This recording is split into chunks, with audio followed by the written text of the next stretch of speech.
Story number 4, The Tomb of the Slumbering Dread. You're standing at the mouth of a cave, its darkness swallowing the light. Something ancient waits inside, and a girl's life hangs in the balance. Do you enter? What if the cave isn't just a cave, but a prison for something older than time, something that hungers for release? Will you face it? The walls whisper of gods and monsters, carved in stone older than mountains.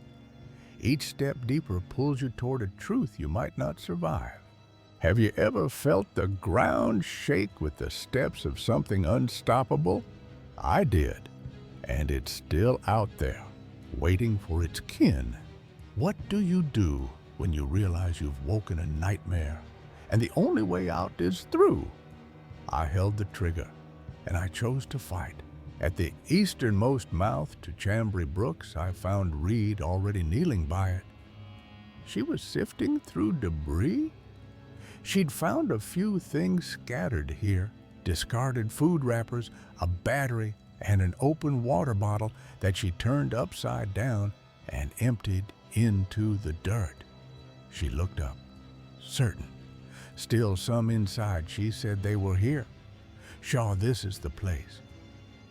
The entrance was tight, claustrophobic. This entrance to the caverns of Chambray, interestingly, was small enough that only one of us at a time could fit through the gap. I squeezed through first, but after a bit of wrestling past the root and stone, the canal yielded and opened up into a proper cave chamber. I entered it first and looked around. The dimensions of the place were impossible to calculate. My flashlight was useless against the vastness. My flashlight failed to find any edge or even the ceiling of it, but it seemed like the whole mountain had been hollowed out to accommodate the vastness of these halls. Reed joined me, awestruck. Reed joined me only moments later, and she stood up to her feet as she looked around herself. She marveled at the scale. Hard to believe a place like this went unnoticed for so long. She said after a time, "How big do you think it is?" I couldn't guess. People have been reporting updrafts for miles around here, so big, really damn big. I thought it was confined to the mountain we thought it was, but it wasn't. Then someone found an entrance to it out near Geedale 2 or 3 weeks back. That was far. Fuck Geedale, that's like 30 miles away. Reed nodded. Yeah, I know, and it could be even bigger than that. We searched for clues. We began searching the mouth of the place for more clues as we spoke. Memories surfaced. You know the old Davis Caverns ones, out by Lakewood? We used to go there on field trips. I remembered. Me too, but some people are saying those are actually connected to Chambray, somehow, probably, via some passage nobody's even found yet. That was staggering. I looked in vain under a hooked formation of stone for anything of interest, and those are like, 70 miles away? Damn. There was silence for a bit as we began our walk. Reed broke it, puzzled. But after a time, she said, "So, what do you think happened to these guys? Creepy uncle just drags his niece in here for what?" I didn't know. I don't know. I helped her through a tight passage as we exited the opening chamber and followed her through. Their routine was innocent. Apparently, they go on little adventures like this all the time together, but they're usually little afternoon outings, and back by 9 type of things. This was different. And how long have they been in here? 20 hours. The cave grew stranger. We walked for some time after that, and the deeper into the cavern we roamed, the more magnificent it became. Soon the endless scape of rock and stone had glowing plant life added to its number. Strange flora glowed. There were mushrooms and small shrubs of varieties I'd never before seen cataloged, and so bright was the collective bioluminescence that in the passages that contained them, Reed and I shut off our flashlights. Reed documented them. She snapped photographs of the things as we passed them by. But there was more. But the curious flora was far from the only thing to be found in Chambray Brooks that stole our breath. A massive chamber opened. We found a new chamber of utterly unspeakable size. It stretched far off into the darkness at its northern side. At its base, it featured a small patch of woods upon a hill kept alive both by a sunbeam that filtered in through a hole in the top of the ceiling and by a river that split the floor down the middle that was itself fed by a waterfall pouring in from the westernmost wall of the place. We lingered, awed. We spent as much time there as the assignment could afford before moving on. Reed found something. Shaw, take a look at this. I left my unfruitful corner of the chamber I'd been searching and ran to her side. What is it? Look, a dirty notebook page. She handed me a notebook page covered in dirt on which words had been scribbled. I took the thing and she provided the flashlight, and together we read it in silence. Today, after months of scouting out these halls, I am at last confident enough to bring along with me my niece Meredith. She is none the wiser about the nature of this expedition, and neither are her parents so trusting of me. They have become, the words chilled us. But it is no matter. Soon all of them will know why it is necessary. Reed was alarmed. There was a pause before Reed looked up and said, "Wait, did this Graham guy just abduct the girl? I thought they had a good relationship." I agreed. I did too. You think she's in danger? We wouldn't be here if she wasn't. More paper caught my eye. And before Reed could respond, I knelt down and picked up a small piece of paper that had been discarded on the floor. Then I looked up and forward and saw another such piece, and another, leading to the end of this chamber and beyond, past where the thick darkness consumed everything a short ways off. It's a trail. Come on, the paper trails took us deeper and deeper and deeper still into the depths of Chambray Brooks. Some areas glowed, others didn't.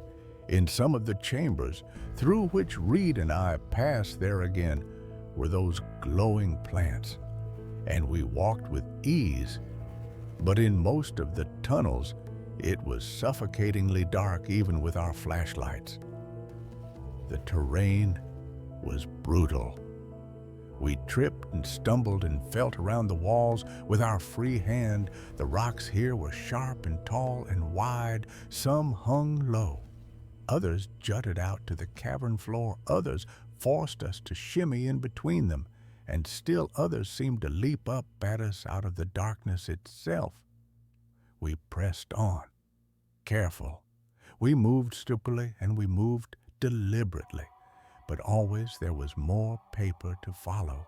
After another hour of such frustrated movement, Reed stopped and knelt and picked up another full page. Look here, another one. We read it, hearts sinking, and we read it in the same fashion as before, for Meredith has grown restless and inquisitive.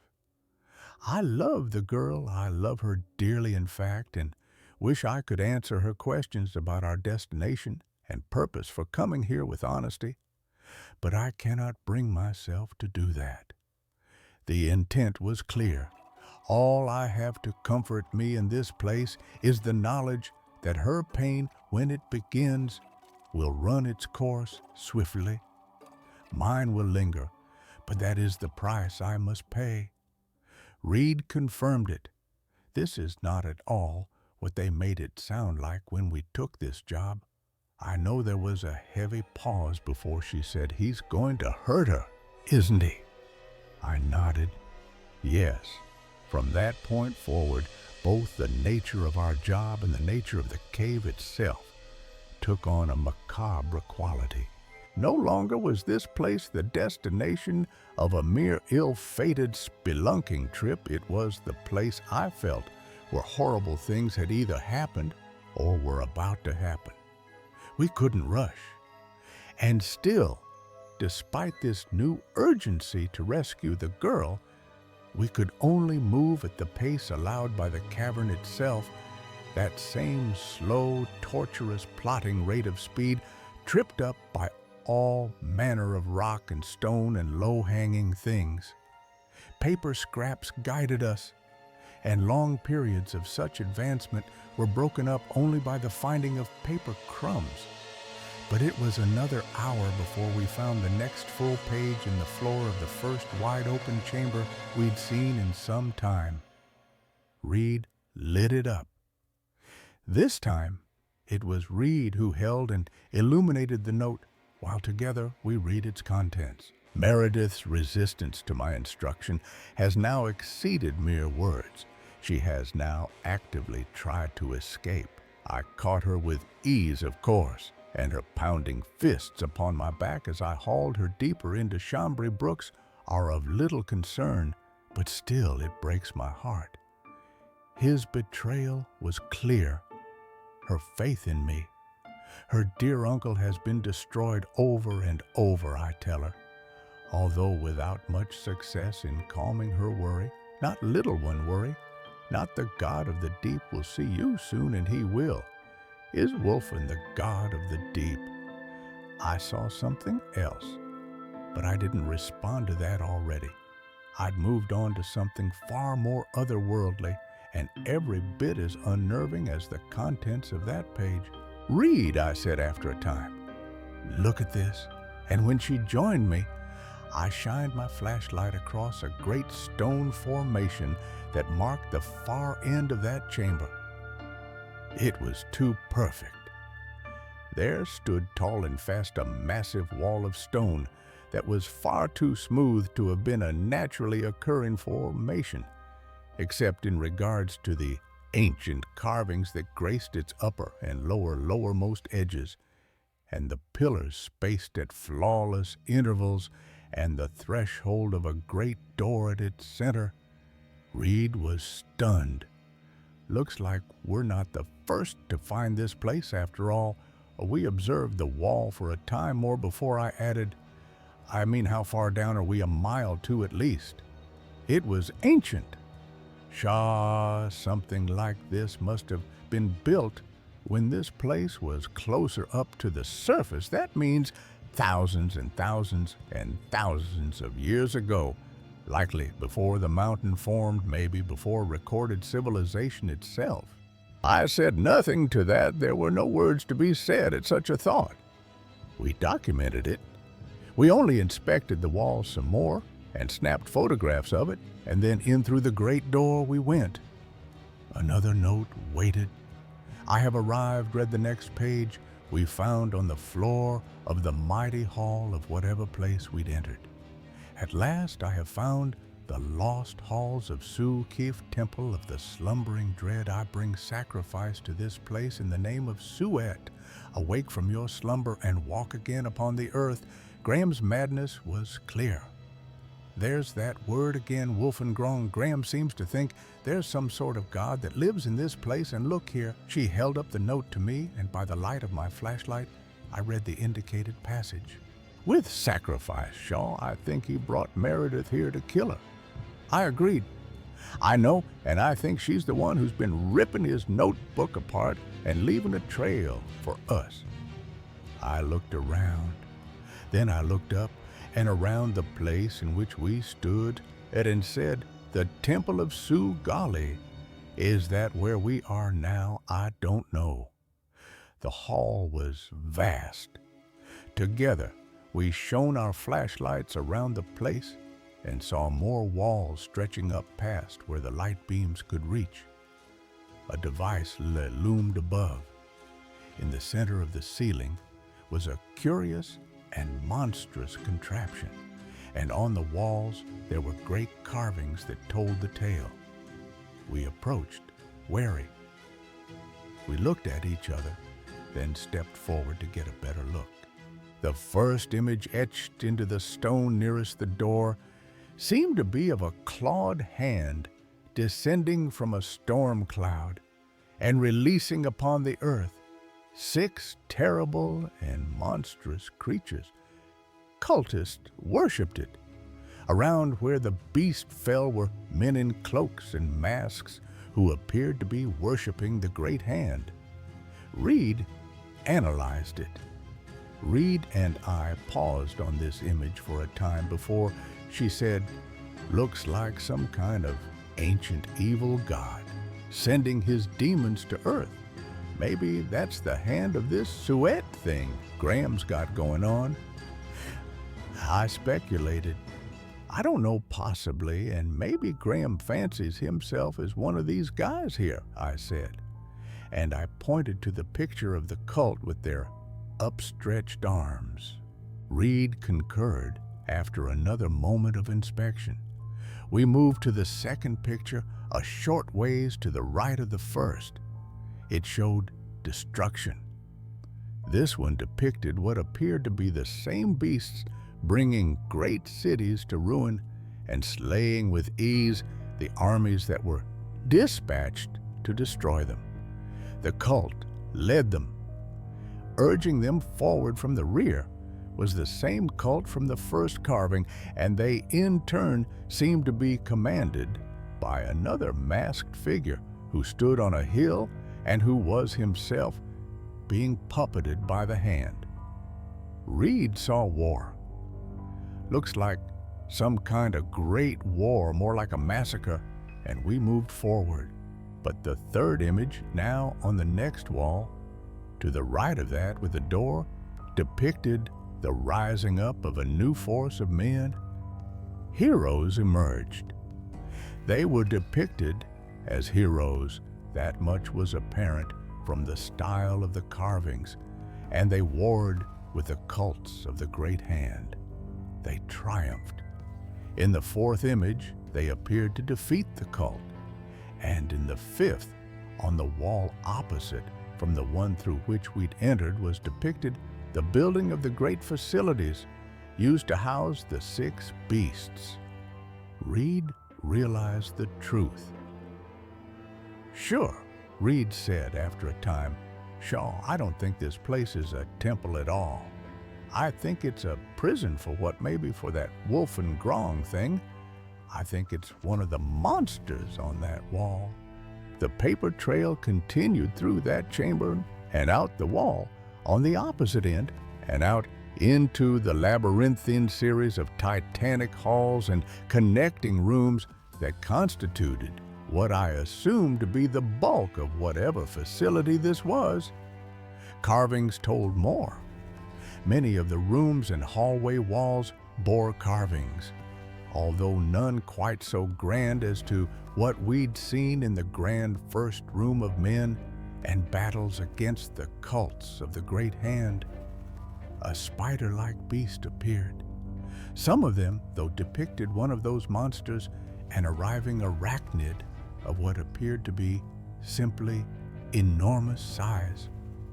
It fought the heroes. Further carvings we passed by as we walked along the trail showed the same beast battling the heroes shown in the first room, and who likely built this place. From what Reed and I could understand, and the final such mural we saw depicted the vanquishing of this beast, likely the very same wolf and grong mentioned in Graham's diary of sorts, and its subsequent imprisonment in a great dungeon. We moved silently. Reed and I said nothing, but exchanged glances at each development in turn. A scream broke the silence. But before much longer, we stopped up ahead. We heard the shriek of a young girl and then a man's voice, and we saw what appeared to be flickering of firelight on the walls. Graham's voice echoed, so that the voice cried, "I seek alliance with you." We crept forward, silent.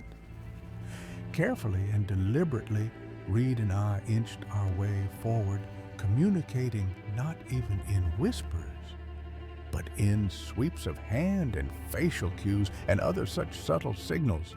Dickett, "Hear me, Suet," said the voice again, "your servant brings you tribute." A new voice froze us. But just before we did, a new voice came, and again we stopped. It said, "Why hast thou not come alone?"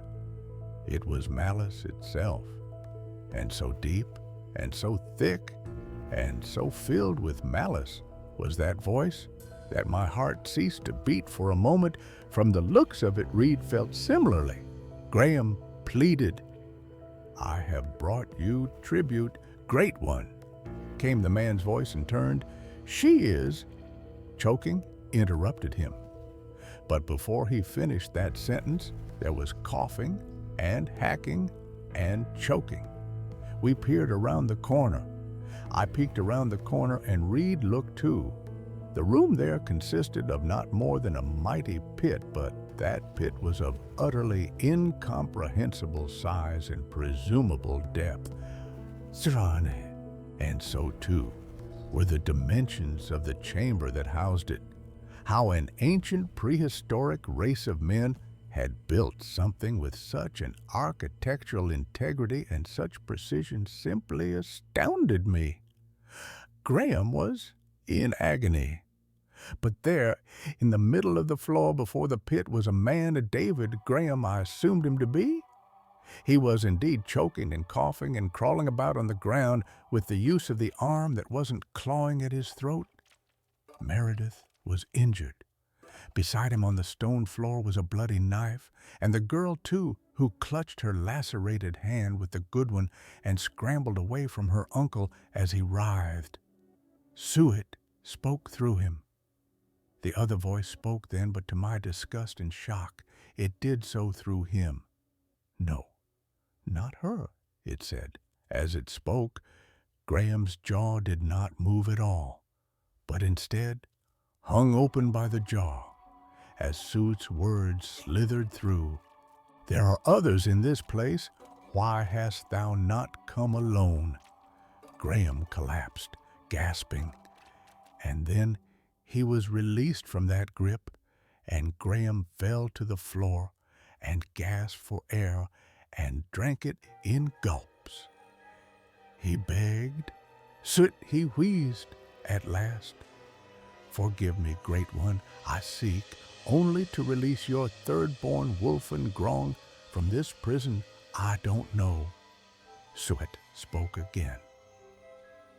The voice of the hand filled him yet again and said behind Lineback, and Graham whirled around and saw in the threshold of the door Reed and myself.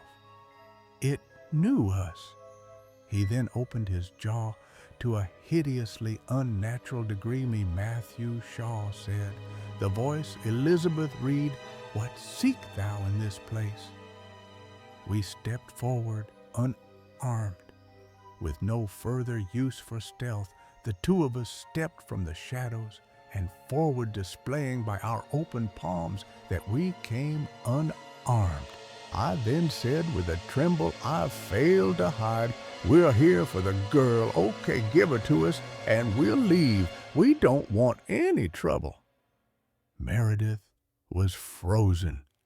Meredith still looked too horrified to do much more than stare, but Reed stepped then in her direction and smiled at her, as if to say, "It's okay, you're safe."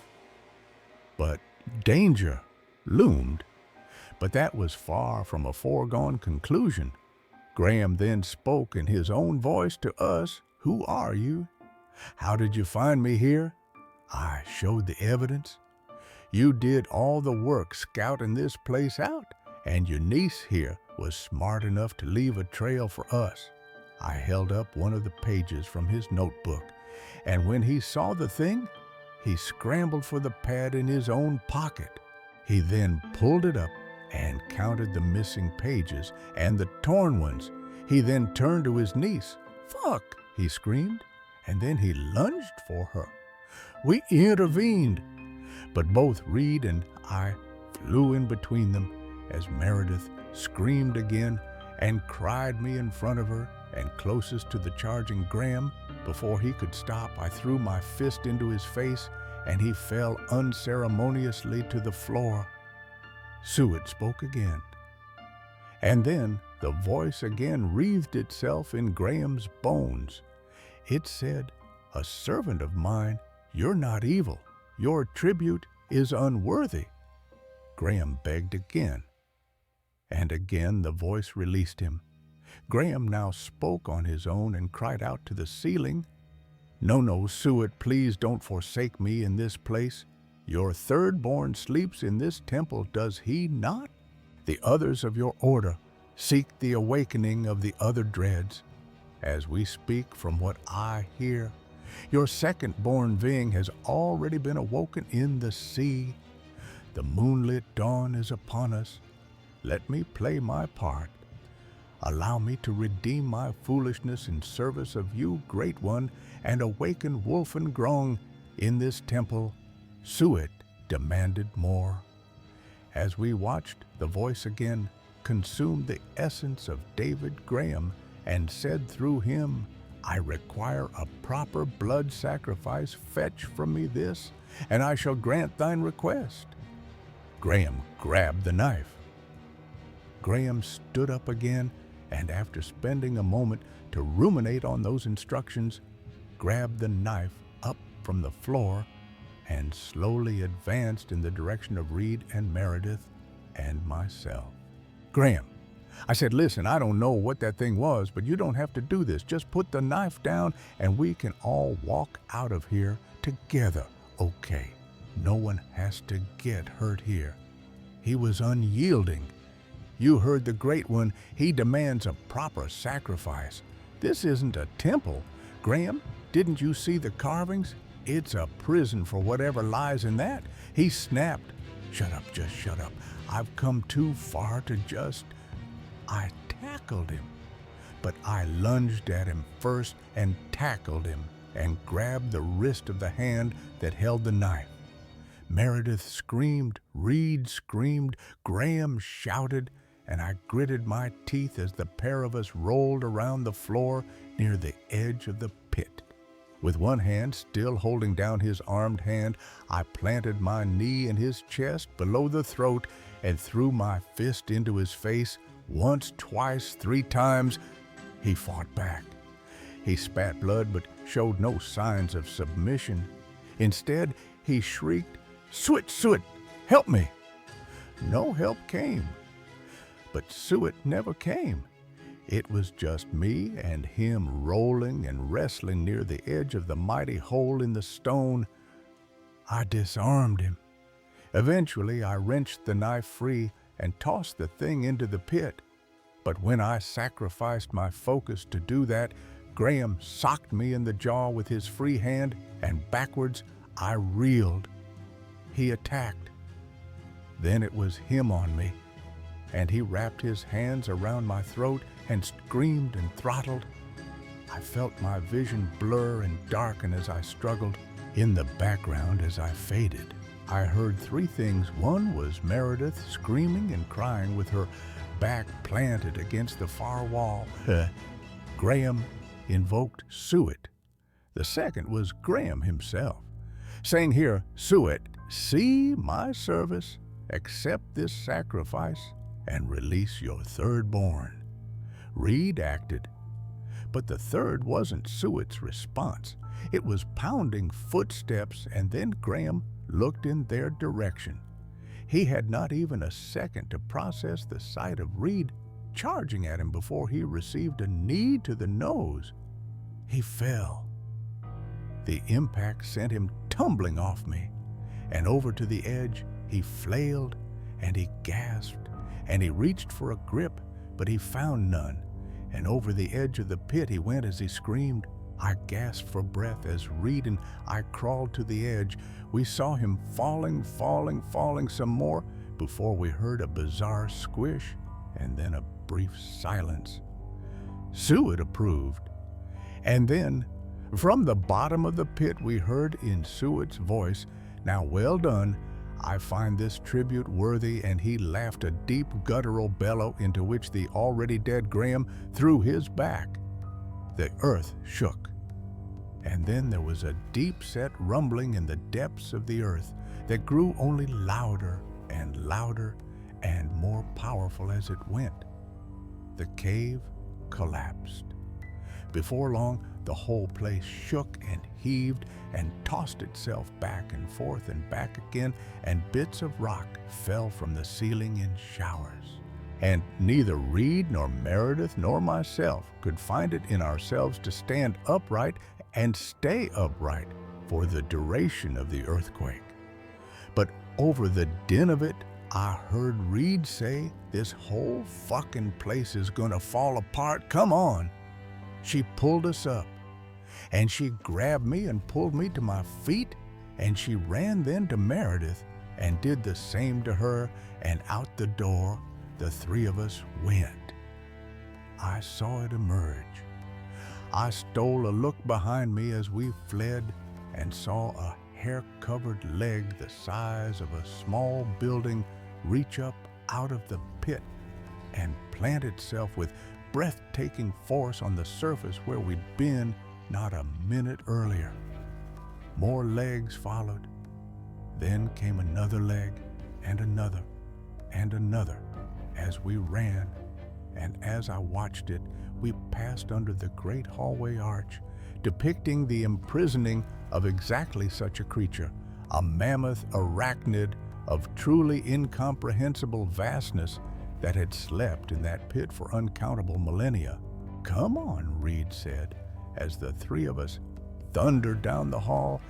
It pursued us, but behind us, Wolfengrung had already emerged in its entirety from the depths of its prison and given chase. It was monstrous. It was a hideous, treacherous-looking thing. It had bulging, nearly human skin and a sextet of night-black eyes and coarse hair as sharp and formidable as spears. Its steps shook the earth. Its footfalls shook the whole of the earth. And although the walls were large enough to accommodate its size, many doorways that separated those halls were not yet even so. It smashed through them with ease. Stones fell around us. So powerful was its momentum, and sent the stones hurling on several such occasions. We had to dodge pillars of stone as they fell nearly on top of our heads. Surprised! But then we passed under the arch, depicting the vanquishing of exactly this creature. I remembered much of it from our first pass through, and what details I missed then I gained now. The fight was here. That fight had occurred, I realized, in the main hall in which we'd entered. "Red," I said as we ran, and in between shallow breaths, Reed urged us on, but she only said back, "Come on," and continued her run with Meredith's hands in hers.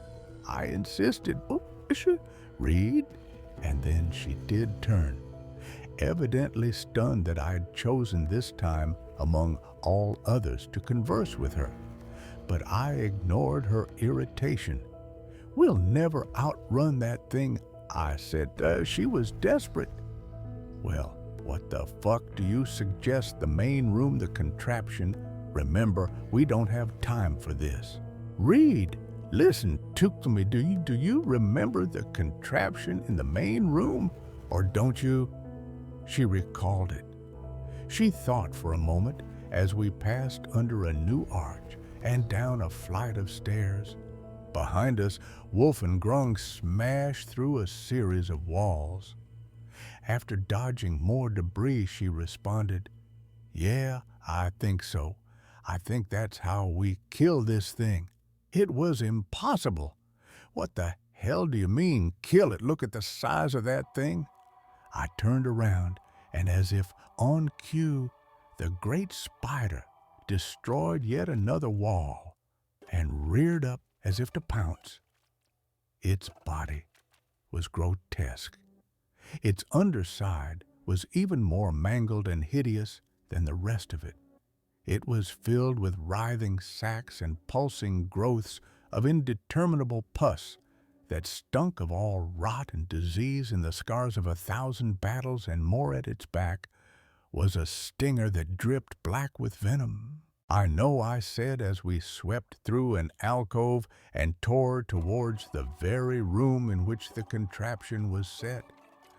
We couldn't outrun it, but I'll say it again, that's why we can't outrun it. But one of those arches showed that contraption being used to stop this thing. We reached the hall. Just then, we broke into the open of that room. With the great carvings ahead of us was the door, and escape perhaps. And not more than 1,000 feet behind us thundered Wolfengrong. The weapon was there, and to our right now was a great staircase that led up to a platform on which that strange contraption sat. I looked up at the thing, a great bow or a ballista from the looks of it, with a loaded bolt the size of a building. And then back down at Reed and Meredith, get her out of here. Okay? Reed hesitated. Reed turned without stopping her flight and called out, "What, get her out of here?" I said again, "What the fuck are you doing?" I made my choice. Killing a dread, this place wasn't just meant to trap it, and I ran for the steps and launched myself up them two at a time. Reed protested. "Damn it, Shaw, we don't have time." But she never finished that sentence. Just then Wolfengrung tore through the last of the walls, separating us from itself. I shouted again. I shouted once again to Reed, "Go, God damn it, move." And finally she did. She grabbed a howling Meredith, and together they fled through the great door through which we'd entered. Just as I reached the top of the platform, I ran my hands over the mighty weapon and found its grip and its trigger. Already the shot was loaded. I searched for the mechanism. All right, now what? And just then I found the wheel on the side of the thing, used to turn and aim it, and gripped it by the handle and began to spin it counterclockwise. It moved slowly. Slowly, the thing turned and dipped. Wolfengrung, for its part, had noticed me, and fortunately, given up its chase of the two girls. It charged me. Instead, it reared up on its monstrous hind legs and bellowed so loud my eardrums nearly shattered, but by the time it began to charge, it was too late. The great arrow was already aimed at its midsection. "Come on, you son of a bitch." And I pulled the string I assumed to be the trigger, and with a deafening thump, the arrow was shot. It struck true. It took only a moment to find its target, and when it did, it impacted the beast with such a stunning force that it lost all its footing, and the whole of its mass was thrown backwards into what was left of the wall it destroyed to get here. It roared in pain. It howled again, a breathtaking audible force that again nearly deafened me, and then writhed and did its unworthy best to dig out the bolt from its heart. I ran. Meanwhile, I wasted no time at all. I flew down the steps even faster than I ascended them, 3 or 4 at a time, often leaping and not stepping. And when I reached the ground, and just as the beast was throwing itself against the pillars holding up the ceiling, I took off across the stone floor and threw myself out the door of the place. The cave collapsed behind me. Behind me, as I landed on the floor of Chambray Brooks, I heard more thunderous crashes, and then the wall splintered and chipped and crumbled and fell with all its architectural majesty. It was done. But it was no matter. This place had served its purpose. I closed my eyes and began to breathe behind me. I heard 2 pairs of footsteps running away. We followed the trail out. It took us another 4 hours to exit the cave, for fortunately, we'd left the paper trail behind for exactly that purpose. And when it ended, we were close enough to the mouth of the caves to find our way out. We exited the place just before dawn and began our walk back to the truck parked another quarter-mile away. Meredith spoke. "Thanks." What's that just wanted to say? "Thank you, Meredith," said for getting me out of there. I brushed it off. "Hey, yeah, of course, that's why we went in there. I know still though, thank you." She had one last note. And before we could respond, she went digging in her side pocket. After a moment, she took out another page from the notebook I kept. This one, thought it was interesting, but maybe you guys can use it. We read it, chilled. She then handed us the thing, and we unfolded it. The slumbering dread, a song of the order of Sriit in waves and rocks and stone. They lie deep beneath the ground. Men will search, but in vain die. Before dreads will be found far away from men. They fled when ancient they became, but soon will rise the slumbering dread to set the world aflame. Woe to those who heed these, not names of those who sleep. Uin, red of the mountaintops, Ving, ocean deep fin.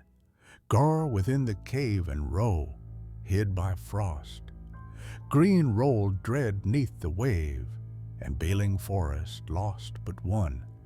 There is no such home who lives among the dead, whose realm is graves and catacombs hail. Sweet eldest dread, the words of that final note haunt me. We saved Meredith, but at what cost? The cave is gone, buried under tons of rock, but Suet's voice lingers in my mind, promising more dread's awakening. I've searched old texts, myths of ancient gods and their monstrous spawn, but nothing matches the scale of what we saw. Reed doesn't talk about it, and Meredith won't say more than she already has. The truck ride back was silent, each of us lost in the weight of what we'd unleashed. I keep the notebook page, its words a warning. Somewhere, Ving stirs in the sea, and others wait. I check the news daily, dreading signs of the moonlit dawn. Story number 5, The Time Eater. I was walking alone in the woods when it hit me. Not a thing, not a shape, but an absence, like the world blinked and forgot itself. Something struck, claws sinking into a part of me I couldn't name, leaving no mark but stealing something vital. I ran home, my mind foggy, my body heavy, as if I'd left a piece of myself behind. That was the day my life started slipping, time unraveling like a thread pulled from a sweater. I didn't know it then, but I'd been marked by something hungry. Mar came into my life that same week, her voice on the phone enough to make me fall before we met. She was my anchor, but the entity fought back, twisting reality. Colors changed, names shifted, and moments vanished. One minute I was in my bathroom, the next on a street, exposed and lost. It was eating my time, my memories, and I couldn't stop it. Coffee kept me sharp, but it was a bandage on a wound that wouldn't close. Years passed, or so I thought, but I'd wake to find months gone. My life with Mar, a patchwork of gaps. I had a son I didn't remember, a marriage I hadn't lived.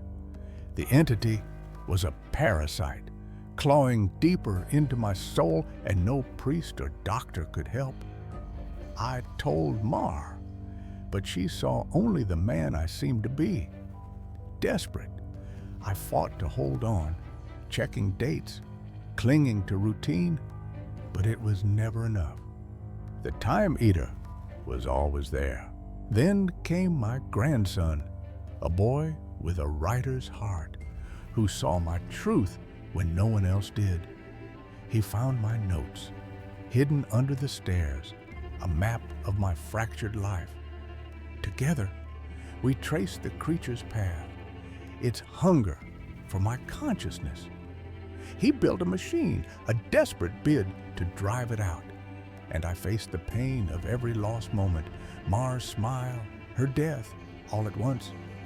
I don't know if I'll ever be whole, but he gave me a chance to try. Deadpool. Now I'm back where it started. Young again, the phone ringing with Mar's voice. The entity is gone, but I carry its scars, memories of a life I haven't lived yet, joys and sorrows I can't unsee. The snow falls outside, a reminder of what grounds me, what keeps me here. My grandson's notes saved me, but I wonder if I'll lose him too, to time or something worse. Every day is a fight to stay present, to keep the time eater from coming back. I don't know when you're going to hear this, but I can tell you when it started. I was out for a walk alone in the woods. When the entity came for me, it was beyond a blur. It was, for lack of a better term, absence of meaning. Where it moved, the world seemed to vanish. No trees, no grass, no air. Where it hid, there were no trees. Where it crept closer, there was no grass. Through the arc it leapt at me. There was no breeze of motion. There was no air at all. As it struck, I felt the distinct sensation of claws puncturing me somewhere unseen, somewhere I'd never felt before. I was unharmed, yet wounded. My hands and arms and legs and torso seemed fine, and I wasn't bleeding, but I knew I'd been injured somehow. I ran home, drained, my mind clouded. As I fearfully ran back home, I could tell that I was less. I was vaguely tired, and it was hard to focus at times. Coffee helped, briefly. The solution at that early stage was easy. A big cup of coffee helped me feel normal again for a while. That subtle drain on my spirit became lost in the ebb and flow of caffeine in my system. Then I met Mar, and everything changed. You could say my life began that week, actually, because that was when I met Ma. She and I got along great, though to be honest, I'm pretty sure I fell in love with her over the phone before we even met. The entity resisted, twisting my world. It was almost as if the strong emotions of that first week made the entity fight back. It was still with me, latched on to some invisible part of my being. Small things shifted. A neighbor's car changed color. A coworker's name altered. The first few incidents were minor, and I hardly worried about them.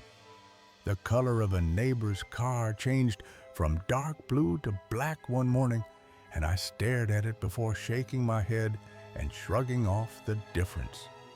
2 days later at work, a coworker's name changed from Fred to Dan. I carefully asked around, but everyone said his name had always been Dan. Then reality broke. One moment in my bathroom, the next on a street. Exposed. Then, as ridiculous as it sounds, I was peeing in my bathroom at home when I suddenly found myself on a random street. I was still in my pajamas, pants down, and urinating, but now in full view of a dozen people at a bus stop. Horrified, I pulled up my clothes and ran before someone called the cops. I knew I was in danger. I did manage to get home, but the experience forced me to admit that I was still in danger. The entity was doing something to me, and I didn't understand how to fight. Music back. Mar arrived, acting like we'd been together for months. Mar showed up that evening, but she had her own key. "Hey," I asked her with confusion, "how did you get a key?" She just laughed. "You're cute. Are you sure you're okay with this?" She opened the door and entered a room full of boxes. I know living together is a big step, especially when we've only been dating 3 months. I played along, but the truth hit hard. Living together, I'd literally just met her the week before. Thing is, my mother had always called me a smart cookie for a reason. I knew when to shut my APAP instead of causing a scene. I told her everything was fine, and then I went straight to my room and began investigating. The entity had stolen 3 months. My things were just as I'd left them, with no sign of a 3-month gap in habitation. But I did find something out of the ordinary. The date I shivered angrily as I processed the truth. The entity had eaten 3 months of my life. I fought back with vigilance, avoiding alcohol, clinging to coffee. What the hell was I facing? What kind of creature could consume pieces of one's soul like that? I'd missed the most exciting part of a new relationship, and I would never understand any shared stories or in-jokes. From that period, something absurdly precious had been taken from me, and I was furious that fury helped suppress the entity. I never imbibed alcohol. I drank coffee religiously. I checked the date every time I woke up. For years, I managed, but small changes persisted. For 3 years, I managed to live each day while observing nothing more than minor alterations. A social fact here and there someone's job. How many kids they had that sort of thing? The layout of nearby street, the time of my favorite television show aired, that kind of thing. Always those changes reminded me the creature still had its claws sunk into my spirit. One lapse cost me everything. A boy, my son, appeared, calling me daddy. Not once in 3 years did I ever let myself zone out. One day I grew careless. I let myself get really into a season finale of my favorite show. It was gripping, a fantastic story right at the height of the action. A young boy came up to my lounger and shook my arm. Surprised, I asked, "Who are you? How did you get in here?" He laughed and smiled brightly. Silly daddy. The pain was unbearable. I'd missed his birth, his first years. My heart sank in my chest. I knew immediately what had happened.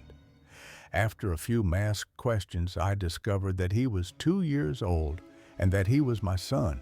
The agony and heartache filling my chest was nearly unbearable. Not only had I missed the birth of my son, I would never see or know the first years of his life.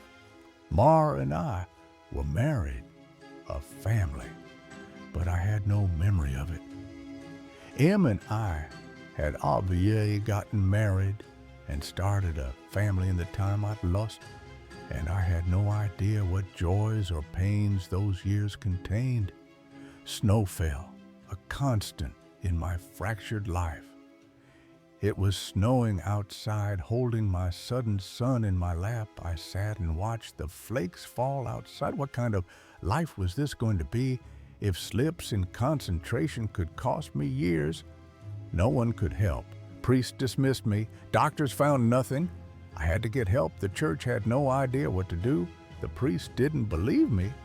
and told me I had a mental health issue rather than some sort of possession. The doctors didn't have any clue. Nothing showed up on all their scans and tests, but they happily took my money in return for nothing. I told Ma, but she saw no gaps. By the time I ran out of options, I decided to tell Ma there was no way to know what this all looked like from her side. What was I like when I wasn't there?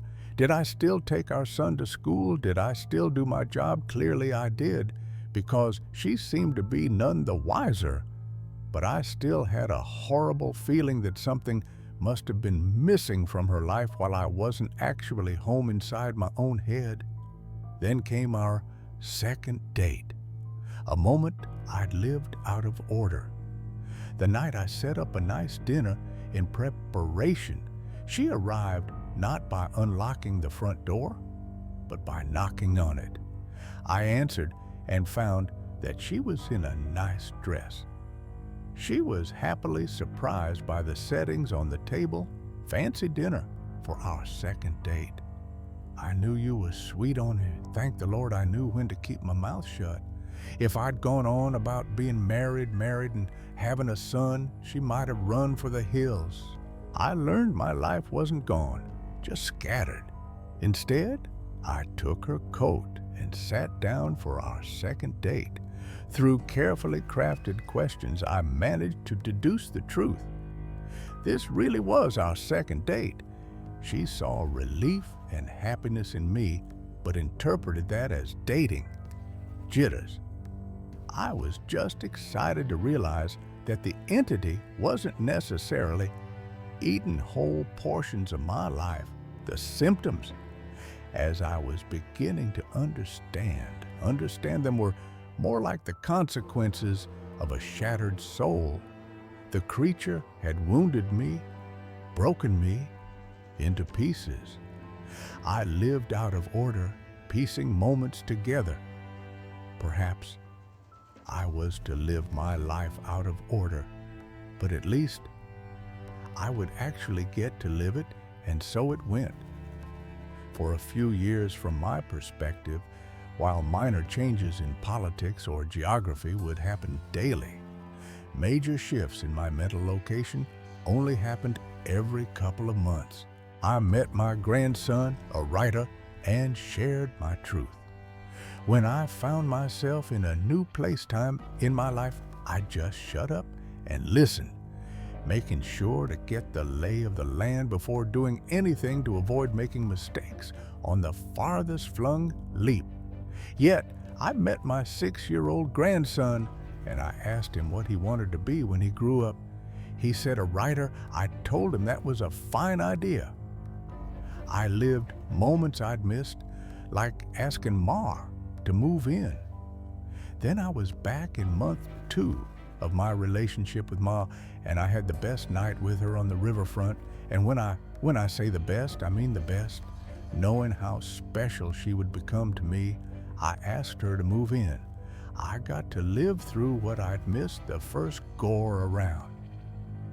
She saw my love as timeless, and I came to understand that I was never mentally absent. I would always be there eventually. When we were moving her boxes in, she stopped for a moment and said she marveled at my great love, as if I'd known her for a lifetime, and never once doubted that she was the one. That was the first time I'd truly laughed freely and wholeheartedly since the entity had wounded me. But the entity grew stronger, stealing weeks, then days. She was right about my love for her, but for exactly the reason she'd considered a silly romantic analogy. I had known her for my whole life, and I'd come to terms with my situation and found peace with it. It wasn't so bad to have to sneak peeks at all the best parts ahead, but of course, I wouldn't be recording this if things hadn't gotten worse. Of course, the entity was still with me.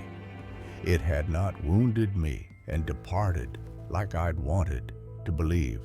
The closest I can describe my growing understanding was that the creature was burrowing deeper into my psyche, fracturing it into smaller pieces.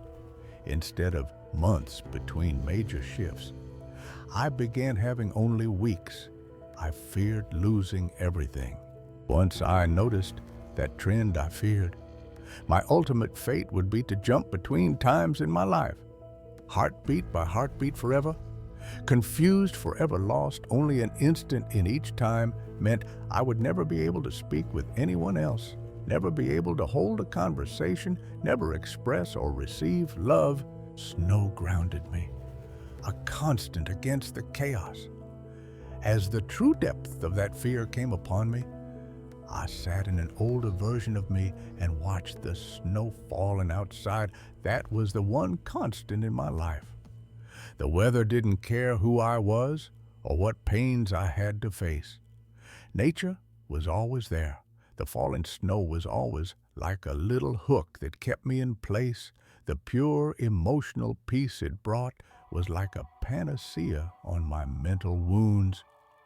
My grandson's novel sparked hope, and I'd never yet shifted while watching the pattern of falling white and thinking of the times I'd gone sledding or built a snow fort as a child. A teenager touched my arm. A grandpa, he'd started me out of my thoughts, so I was less careful than usual. "Oh, who are you?" He half grinned, as if not sure whether I was joking. Handing me a stack of papers, he said, It's my first attempt at a novel. Would you read it and tell me what you think?" Of course. Pursuing that dream of being a writer, I read his work, a horror story, and opened up. He burned bright red trying to... Anyway, all right, run off. I'll read this right now. The words were blurry and annoyed. I looked for glasses. I probably had for reading. Being old was terrible, and I wanted to leap back into a younger year. But not before I read his book. I found my glasses in a sweater pocket and began leafing through. Mar puttered in and out of the living room, still beautiful, but I had to focus. I didn't know how much time I would have there. Family surrounded me, moments I'd missed. It seemed that we had relatives over. Was it Christmas? A pair of adults and a couple of kids I didn't recognize trump through the hallway. And I saw my son now. Adult walked by with his wife on the way out the door as a group. The extended family began sledding outside. His story was raw but strong. Finally, I finished reading the story and called out for my grandson. He rushed down the stairs and into the living room. How was it? Well, it's terrible, I told him truthfully, but it's terrible for all the right reasons. You're still a young man, so your characters behave like young people, but the structure of the story itself is very solid. I paused. I didn't expect it to turn out to be a horror story. He spoke of a bleak future, and I shared my curse. He nodded. It's a reflection of the time's expectations for the future are dismal, not hopeful like they used to be. You're far too young to be aware like that. I told him an idea occurred to me. If you're into horror, do you know anything about strange creatures? Oh, sure. I read everything I can. I love it wearily. I scanned the entrances to the living room. Everyone was busy outside. For the first time, I opened up to someone in my life about what I was experiencing in hushed tones. I told him about my fragmented consciousness. He believed me, proposing we track my shifts. For a teenager, he took it well. "You're serious?" "Yes." He donned the determined look of a grown man accepting a quest. "I'll look into it to see what I can find out. You should start writing down everything you experience, build some data. Maybe we can map out your psychic wound." "Wow, Sounds like a plan. I was surprised that made sense, and I hadn't expected him to have a serious response, but how will I get all the notes in one place? H, let's come up with somewhere for you to leave them, he said, frowning with thought. Then I'll get them, and we can trace the path you're taking through your own life, see if there's a pattern. We chose the stairs. For the first time since the situation had gotten worse, I felt hope again. How about under the stairs? Nobody ever goes under there, sure. He turned and left the living room. I peered after him, heard him banging around near the stairs. He found my notes, decades of them. Finally, he returned with a box laid on the carpet and opened it to reveal a bursting stack of papers. Holy crap, he exclaimed, taken aback. I blinked rapidly, forgiving his cussing because of the shock. Did I write those? He looked up at me in wonder. Yeah, or you still have to write them and put them under the stairs after this. He gazed back down at the papers, then covered the box. So you probably shouldn't see what they say. That could get weird. 50 boxes, a lifetime of fragments. That much I understood right. He gulped. There are like 50 boxes under there, all filled up like this, deciphering. These will take a very long time. His tone dropped to deadly seriousness. But I will save you, Grandpa, because I don't think anyone else can. I wrote, filling boxes. As time slipped faster, tears flowed down my cheeks then, and I couldn't help but SOB once or twice. I hadn't realized how lonely I'd become in my shin prison of awareness. Until I finally had someone who understood. Thank you so much. And then I was young again and at work. On a random Tuesday, once the sadness and relief faded, anger and determination replaced it. After I finished my work, I grabbed some paper and began writing. While those weeks became days and then hours, I wrote every single spare moment about when and where I thought I was. I put them under the stairs out of order. My first box was actually the 13th, and my last box was the 1st. My shifts became minutes, a blur of chaos. Once I had over 50 boxes written from my perspective, and once my shifting became a matter of minutes, I knew it was up to my grandson to take it from there. I put my head down and stopped looking. I couldn't stand the river of changing awareness any longer. My grandson, now grown, found me, frail and lost. Names and places and dates and jobs and colors and people were all wrong and different. I'd never been older. I sat watching the snowfall, a man of at least 30 that I vaguely recognized entered the room. Come on, I think I finally figured it out. I was so frail that moving was painful. Are you him? Are you my grandson? Yes. He took me to a room filled with strange equipment and sat me in a rubber chair facing a large mirror, twice the height of a man. The pattern finally revealed itself. He'd worked decades to save me. How long have you worked on this? I asked him, aghast. Tell me you didn't miss your life like I'm missing mine. His expression was both stone cold and furiously resolute. It'll be worth it.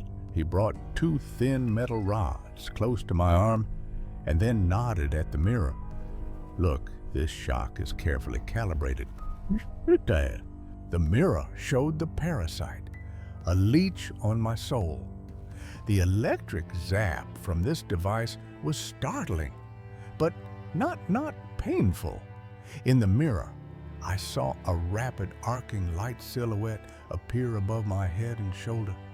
The electricity moved through the creature like a wave, briefly revealing the terrible nature of what was happening to me.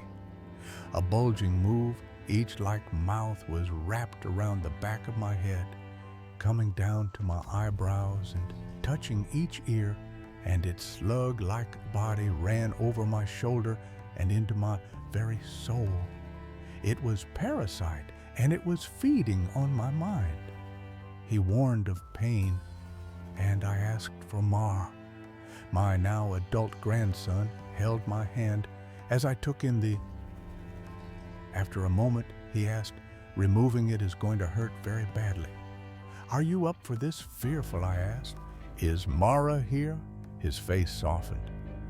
"No, not for a few years now." I could tell from his reaction what had happened, but I didn't want it to be true. How we have this conversation a lot. "Are you sure you want to know it never makes you feel better?" I chose freedom over pain. Tears brimmed in my eyes. Then, "I don't care if it hurts or if I die. I don't want to stay in a time where she's not alive." He made a sympathetic noise of understanding and then returned to his machines to hook several wires, diodes, and other bits of technology to my limbs and forehead. He explained the creature's nature, a feeder on consciousness.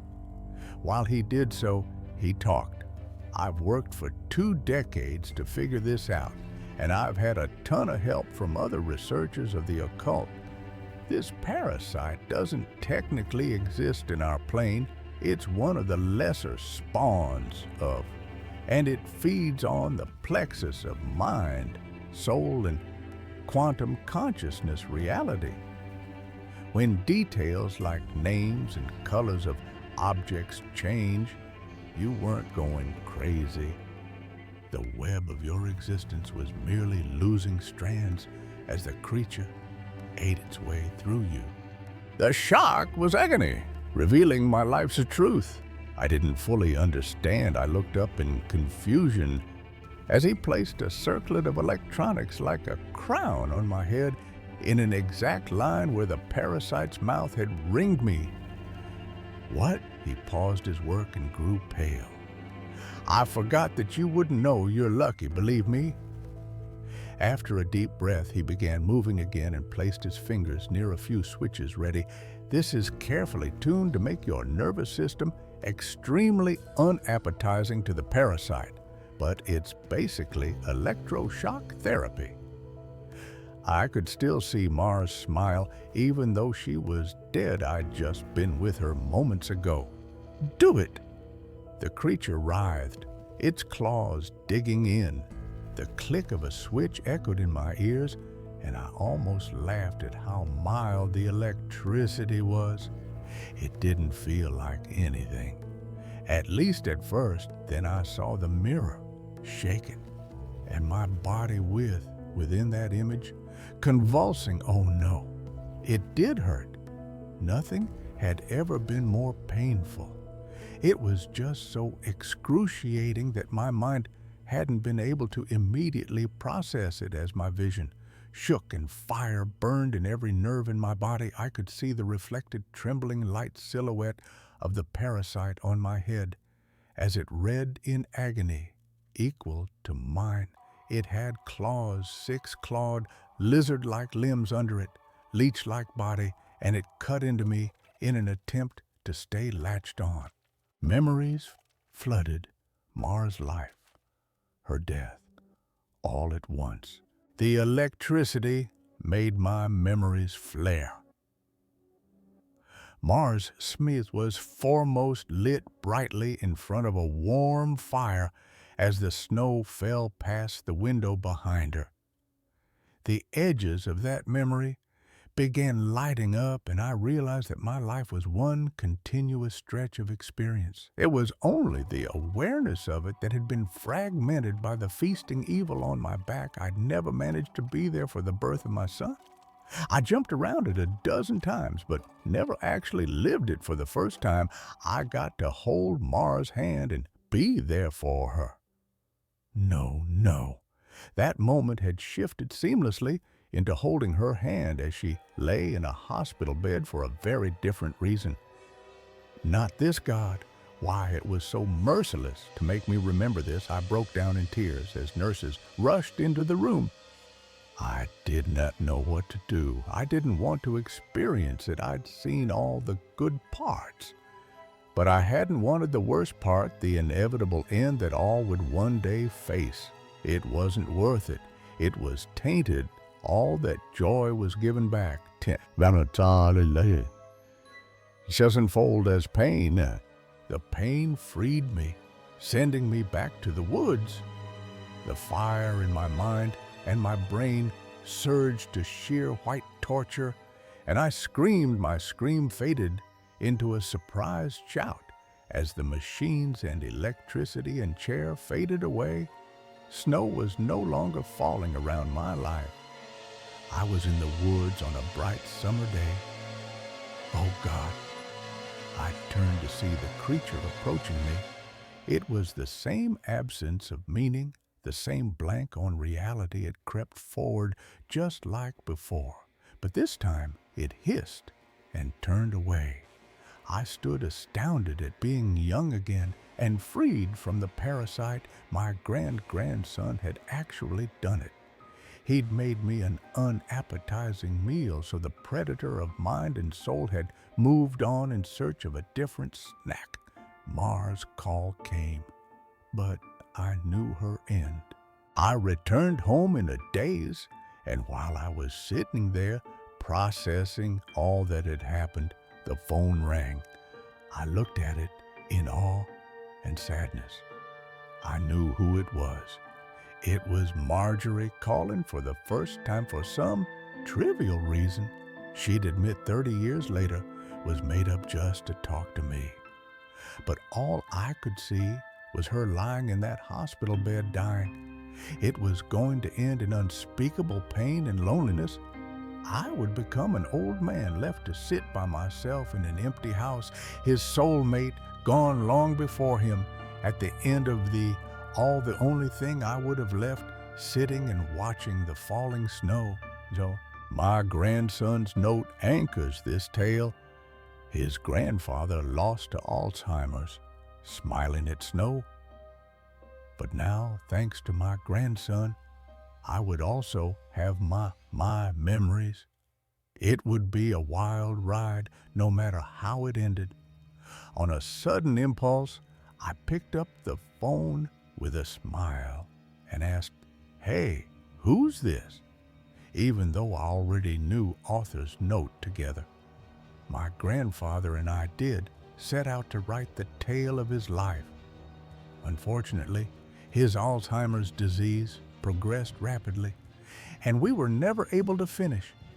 He's still alive, but I imagine that mentally, he's in a much better place than the nursing home. I like to think he's back in his younger days, living life and being happy, because the reality is much colder. It's snowing today. He loves to snow. When I visited him, he didn't recognize me, but he did smile as he sat looking out the window. I'm free now, but the cost was high. I live every moment knowing Mara's smile will fade. Her hand will slip from mine. The Time Eater took years, but my grandson gave them back, pieced together from notes under the stairs. I see snow falling, and it holds me here, keeps me whole. But I wonder, will it come back, that absence, that hunger? I answer the phone, hear Mara's voice, and choose to love her, even knowing how it ends. Because even a fractured life is worth living. Story number 6, The Curse of the Bottled Letter. You're walking a lonely beach, the waves whispering secrets. When you find a bottle half buried in the sand, inside a letter calls to you, do you open it? What if the words inside bind you to a cursed island, a place of demons and despair? Would you answer its plea or cast it back to the sea? The parchment speaks of a girl trapped, hunted by shadows that know your name. Each letter pulls you closer to her fate. Have you ever felt a darkness follow you, no matter how far you run? I did, and it found me on every shore. Well, what do you do when the storm comes and the voices in it call for you? I'm watching the horizon, and I know they're here. I've always held a fascination with the sea, the vast blue that accounts for 2/3 of the Earth's surface. Growing up on Ireland's west coast, I knew its wild beauty. I grew up on the west coast of Ireland, enjoying pristine and almost abandoned beaches facing out onto the cold and wild waters of the North Atlantic. My father, a merchant sailor, taught me its ways. My father served in the merchant navy for many years, and he taught me how to sail. He shared its secrets and dangers. It was from him that I learned about navigation tides and currents. Dad had many tales of adventure on the high seas, exotic locations, beautiful scenery, and wildlife, but also of danger and tragedy. He warned of its power. He always warned me that the sea is treacherous and it can drive you insane if you let it. I wasn't put off, however, and spent much of my childhood dreaming of escape and adventure. I longed for the unknown. I often wished I'd been born in an earlier time when so much of the world was still a mystery, a blank space on the map, if you will. The modern world felt mapped out. And having grown up in the latter half of the 20th century, I assumed that everything on the planet had already been discovered. As it turned out, I was wrong. Now, in my 40s, that boyish spark is gone. I'm now a fully grown man in his early 40s. My naive, youthful exuberance has faded over the years. I've wandered endlessly. Nevertheless, I've never settled down, instead moving from place to place, continent to continent, whenever the opportunity arose. My life has been shaped by wanderlust and a yearning for adventure, but there has been one thing I've inexplicably not been able to escape, no matter how far I travel. They follow me. Somehow they always manage to find me, no matter how far I go. It started 30 years ago. I often think back to that fateful day 30 years ago, when the 11-year-old me made a decision based on naivety and a youthful sense of wonder. I couldn't have known. To be fair to my younger self, there's no way I could have predicted the long-term implications of my decision. Regret consumes me now. If only I had known what I was getting myself into. But there's no way to turn back the clock. And now, as I face the end and feel nothing but fear and regret, I choose to share my story in the hope that it will prevent others from making the same mistakes. The tale begins on a hot summer's day back in I was taking our family dog Skipper on his morning walk. He was my best friend. Skip was a black Labrador, very loyal and with bags of energy. Obviously, he's no longer around, but I still have great memories growing up with him. We walked a quiet shore. We walked along a lonely stretch of beach close to my home. As I previously said, I grew up on the west coast of Ireland, a beautiful part of the world and an amazing place to be a child. Jobs were scarce, though, but not so great when you come of age and start looking for work. Our local beach was out of the way and rarely visited. It was untouched then. This was before the tourist trade took off, and hidden gems like our little beach were still protected from mobs of visitors. That morning I was enjoying the sunny weather and clear skies, a rare enough thing anywhere in Ireland, and Skipper was having the time of his life. I let him run free.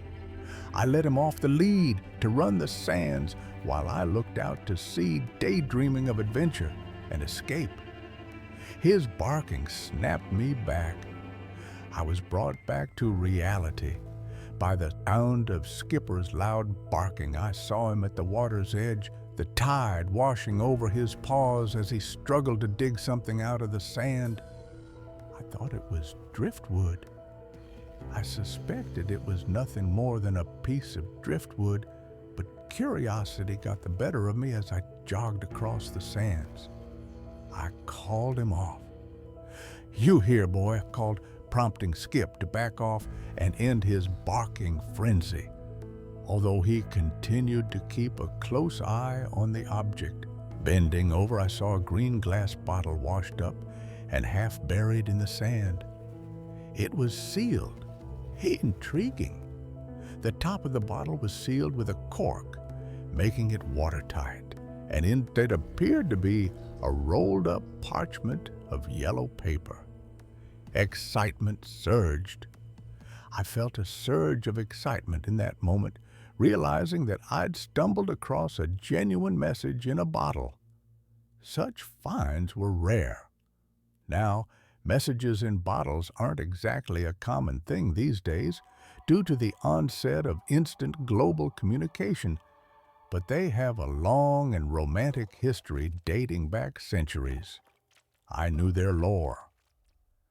You'll probably be familiar with the hit song by Sting and several movies on the theme, but the original concept dates back at least as far as the ancient Greeks.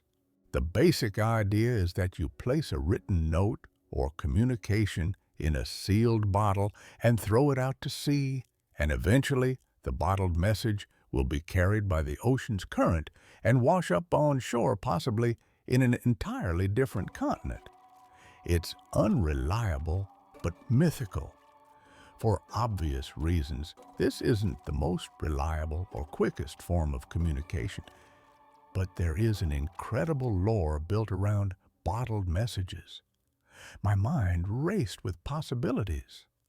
In my young mind, I associated such messages with shipwrecks and hidden treasures, castaways, and long-distance romances. I imagined heroism. Therefore, I was almost shaking with anticipation as I lifted the bottle and forced open the cork to reach the note inside. I held images of an SOS message from a ship that sank decades ago, or from someone who was stranded on a desert island somewhere.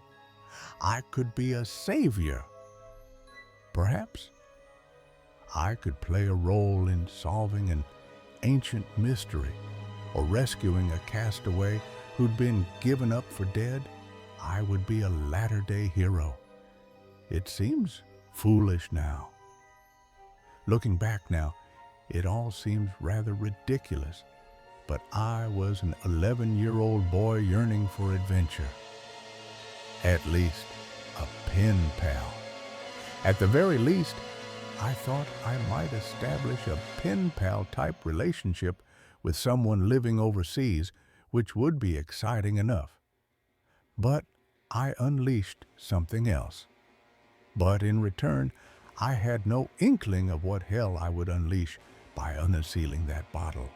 The bottle itself was unremarkable, made of thick, green-tinged, but transparent glass. It felt ancient. It looked old, but there was no indication of how old dry sand poured from its neck after I opened it. I retrieved the note carefully, and I slid my index finger inside to fish out the note. The dog-eared parchment was delicate, so much so that I feared it would fall apart in my hands. The writing was neat read.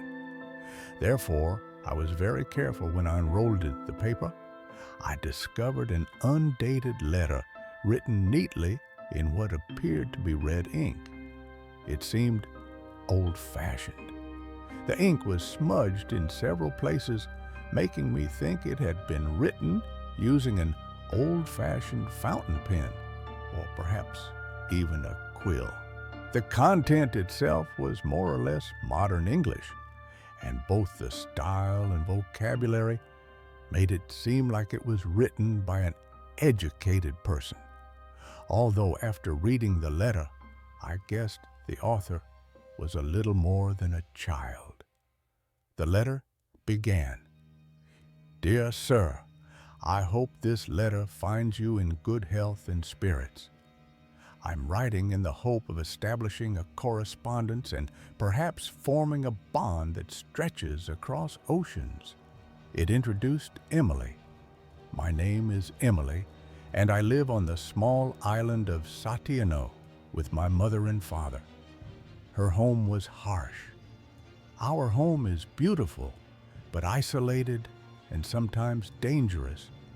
Winters are long and cold, and we are plagued by wild beasts, ferocious bears as big as cows and white like a swan, and a beast as large as an ox, which lives in the sea with 2 teeth in its mouth, like those of an elephant.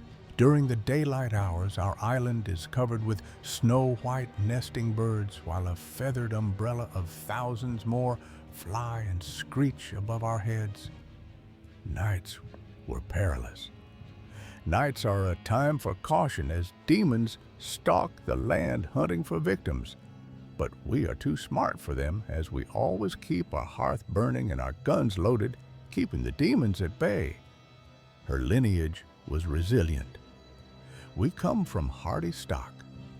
You see, my ancestors were marooned here many years ago, punished for their love and left to die in this unforgiving land.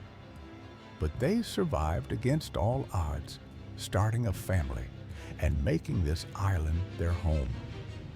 They were isolated, and here we have remained cut off from the world, but free for mortal men still fear to tread on this island, and ships avoid our treacherous shorelines. You may wonder why I am writing this account. Good sir, I'll confess that I am sending this message without my parents' knowledge or consent. She sought connection. Please do not judge me too harshly for my small act of rebellion, as much as I love my parents. I do get very lonely, and I yearn for a connection with the outside world. There was danger. I should warn you, establishing a correspondence with me is not without risks. There are nefarious powers that wish to prevent such things. She urged me to write. Nevertheless, I ask that you take the risk, good sir. Please tell me about your life, your family and home, your hopes and dreams. I wish to know everything. I cannot tell you the location of my island, and it doesn't appear on any man-made maps. What I can tell you is that any letter sealed in this bottle and set adrift on the sea will reach me, and I will write back. She signed off, hopeful. I sincerely look forward to hearing from you, good sir. Yours faithfully, Emily Huck. I was captivated. I reread the note several times over, my hands still shaking as the seawater washed over my ankles, and Skipper waited patiently by my side. It seemed suspicious. Now, looking back with the benefit of hindsight, the bizarre letter contained a number of red flags, particularly the references to demons and a mythical land. The most obvious explanation was that the note was an elaborate hoax, but I was a naive 11-year-old boy with a fertile imagination and lust for adventure. I wanted it to be real. And so all this talk about mystery islands and lost legends got me excited. I wanted to connect with this world and be a part of this fantasy. I kept it secret. I didn't tell any of my family members or friends about my discovery, not even my mom and dad. I don't know why exactly. I guess I thought they wouldn't believe me. Or perhaps I just wanted to keep it as my little secret. I wrote back. In any event, the next day, I wrote a letter, sealed it in a bottle, and tossed it over the cliff's edge, watching as it was carried out to sea until the green glass disappeared under the waves. I didn't keep a copy of the letter, and I can't remember exactly what I wrote all those years ago. It was childish curiosity. Needless to say, it was the type of nonsense that an 11-year-old boy would ask, telling Emily about myself and where I lived, while asking her questions about her life on the island, which sounded much more interesting than mine. My method was flawed. The fact that I threw the bottle into this ocean, expecting it to reach Emily, was obviously ridiculous. Modern communication was easier. If you want to establish a correspondence with someone using a message in a bottle, you provide your address and contact details on the letter, allowing the finder to respond by conventional methods. The odds of a bottled message being released at random and somehow making its way across thousands of miles of ocean back to its original sender are virtually nil. I waited, disappointed. Nevertheless, that's what I did, and I waited in vain to receive Emily's reply, as weeks, months, and eventually years passed by with no response. I was bitterly disappointed at the time. I researched her claims. Nevertheless, I did do some research on the contents of Emily's original note, as I tried to find some evidence to verify her story. It was hard pre-internet. This wasn't the easiest thing to do in the days before Google and Wikipedia, but I pieced together the tale from various books and historical records I tracked down over the years. The name Satano comes from the Portuguese for devil, and is the name of a phantom island that appeared on maps of the North Atlantic during the 16th century. It was mythical, also known as the Isle of Demons. This mysterious and intriguing isle was allegedly populated by a curious mixture of wild animals, mythological creatures, and evil spirits, or demons, all of whom found common cause in tormenting civilized men. Its location varied. The location of the island differed depending upon the map, but it was widely believed to be somewhere off the coast of Newfoundland. A famous tale emerged. There are many tales from the Isle of Demons, but the most famous is that of Marguerite de la Roque, a French noblewoman who traveled on an expedition led by her uncle during the 1540s with the aim of establishing a colony in the New World. During the journey, Marguerite entered into a passionate love affair with one of the young officers on board. Her uncle punished them. Her uncle discovered the illicit romance and punished his niece and her lover by putting them ashore on the dreaded Isle of Demons, where they were forced to fight for survival against the savage beasts and evil spirits. Their fate was uncertain. The ultimate fate of Marguerite and her officer lover is unclear, with some accounts saying they were eventually rescued by a passing fishing boat, while others claim their spirits remain trapped on the island to this very day. Emily's letter aligned partially. Elements of Emily's letter matched up with the story. Other references were more difficult to explain. I rationalized to some, but I assumed what she described as wild beasts were in actual fact polar bears, walruses, and the colonies of gannet birds, all being native to that region. But her talk of demons stalking the land at night were bizarre and unnerving. It haunted me. I spent many sleepless nights worrying about such things during my early teenage years. I dismissed it later, but when I got older, I wrote it all off as a hoax and moved on with my life doing the things adolescent boys do and planning for my future. I left home. I didn't hang around once I finished school, instead moving to Edinburgh to attend university, where I lived life to the fullest, while somehow attending enough lectures to obtain my degree. I kept moving. I wasn't ready to settle down into a 9-to-5 job straight after university, so I did what many Irish students do, taking a gap year and traveling to live and work in Australia. I loved it out there, making new friends and entering into a string of short-lived but exciting relationships. I embraced freedom. I was definitely enjoying my hedonistic party animal lifestyle and thought little of the odd experience I'd had during my childhood. Then it returned. But then something happened which defied all logical explanation. I was living in Sydney. At the time, it was early on a Sunday morning, and I'd been partying all night. Hungover, I walked the beach. I walked home along the beach just as the sun was rising, nursing one hell of a hangover. As I staggered across the sands, my plan was to go back to my place and get some sleep, but fate intervened. The bottle was there. I stopped dead in my tracks when I saw it, literally rubbing my eyes in disbelief there. It was half buried in the sand right by the water's edge, the green bottle washed up to shore. I experienced a cold chill as I looked upon it, and as memories from my childhood came flooding back. It seemed impossible.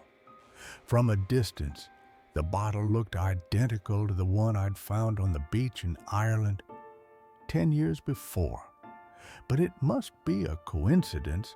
I told myself I was thousands of miles away from my home on the coastline of an entirely different ocean. I doubted myself. There was just no way it was possible, I reassured myself as I looked up and down the beach, before I cautiously made my way along sands, reaching out to grab the bottle with a shaking hand. It was the same. On closer inspection, I was astonished to find the bottle was totally identical to the one I discovered 10 years before, even down to the cork sealing it tight. And right enough, when I glanced through the transparent green glass, I saw a dog-eared yellowed note rolled up inside. Dread overwhelmed me. I felt a mixture of intense emotions in that moment, but most of all, a dreadful sense of foreboding. I became paranoid, having the distant feeling that I was being watched. I was alone, but uneasy. But when I scanned the beach again, I saw I was on my own. Part of me wanted to throw the bottle back out to sea and never think about it again. I couldn't resist, but I found I couldn't do so. I don't know why, but I had an uncontrollable urge to open the bottle and read the note contained inside. I had to know. I knew I might not like what I read, but nevertheless, I had to know the truth. I carefully removed the delicate parchment from the bottle, unrolling it to reveal the same handwriting I'd read 10 years before. The tone was darker. However, the tone of the letter was noticeably darker, dear sir. Thank you for replying to my letter. You cannot know how much it means to me. She loved my stories. I very much enjoyed reading about your home and family. Ireland sounds like a wonderful place, and I would love to visit someday. Her hope was gone. Alas, I no longer think this will be possible for you. See, my family situation has deteriorated since I last wrote. My mother and father have become ill. The cause was unclear. I don't know whether their illness is of the mortal world or if they've been cursed by supernatural entities. In any event, they're often weak and thus unable to maintain our defenses during the long, dark nights. She fought alone. Therefore, it has been my task alone to keep the fire burning and the monsters at bay. The mortal beasts are vulnerable to spear and bullet, but not the demons. Night was their domain. The night is their time. I see their shadows circling our cabin during the midnight hour, searching for weakness, always looking for a way in. Their presence was relentless, and I hear their unholy roars through the storm, the hellish din shaking me to my very core. The demons allow me no respite. Their attacks are constant. She was exhausted. I cannot remember the last time I slept. I'm terrified and exhausted, but I must continue to fight for my parents and my family legacy. When I feel my courage falter, I think of my ancestor Marguerite, and she gives me strength. Faith was absent. God does not dwell in this place, and so I must survive on my own wits. She needed me. I'm sorry to be a bearer of such grim news. Good sir, I do hope you will write back your last letter. Bolstered my spirits whenever I received it, and the thought of continuing our correspondence gives me hope for the future. She wished me well. I wish you all the best fortune and look forward to hearing from you. Yours faithfully and forever, Emily. I was paralyzed. I stood there in a state of shock for what seemed like an eternity, reading the note over and over again as I tried in vain to make some sense of it all. There just wasn't any logical explanation I could fathom. Had someone been stalking me for the last 10 years, waiting for their chance to drop the bottle in my path? It seemed absurd. But how and why would someone follow me to the other side of the world to play such an elaborate trick? It made no sense. The alternative was worse. But the only other alternative was that the note was genuine and Emily was real. I sought answers. I left the beach when morning surfers began to arrive. I still felt extremely uneasy, but I'd recovered from my initial shock and devised a plan. A friend could help. I had a friend living in Sydney who was studying for his master's in archaeology at the University of New South Wales. He had access to lab equipment, and after some bribery, I convinced him to carry out carbon dating on the letter. I didn't tell him the full story, simply claiming I'd found the letter inside the cover of an old book and was curious about its origins. The wait was agonizing. It took a couple of days for the results to come through, a tense wait during which I could think of little else. The findings were shocking. I literally snatched the envelope out of his hands when he came to me. The results were unbelievable. The age of the parchment was impossible to determine with 100% accuracy, but it was at least a century old and perhaps dated back hundreds of years. The ink was blood. What's more, the ink used to write the letter wasn't actually ink, but dried blood. I was horrified. My heart froze when I read the report, as it seemed to confirm my worst fears. My friend made no comment on the letter's content. I got the distant feeling he wanted to hand over the results and wash his hands of the whole affair. I understood his fear. I didn't blame him, but unfortunately, I didn't have the option of walking away from this. Emily consumed my thoughts. I couldn't stop thinking about Emily's letter and her chilling words. Who was she and where was she? How could it be possible for a letter written centuries ago to be addressed to me? The supernatural loomed. I had never believed in the supernatural, but what other explanation could there be? Her plight broke me. I spent many sleepless nights thinking about Emily and her horrific situation. The thought of this young woman alone, her parents sick as she fought to protect her home against demons. What kind of hell was she living in? What had this poor girl done to deserve such a terrible fate? I wrote again. I thought long and hard about my response, going through several drafts before finally sealing the note and tossing the bottle out to sea. I wanted to save her. I really did want to help Emily and felt certain there must be some way I could save her. I guess you could call it a white knight fantasy, but I was coming from a genuine place.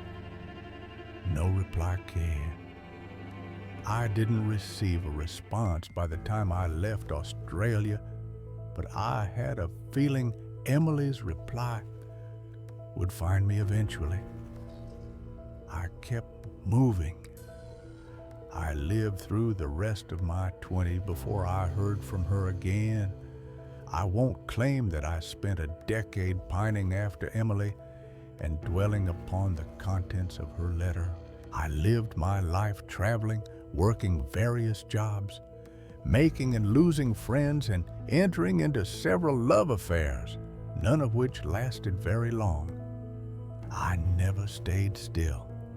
I never did settle down, instead moving from place to place.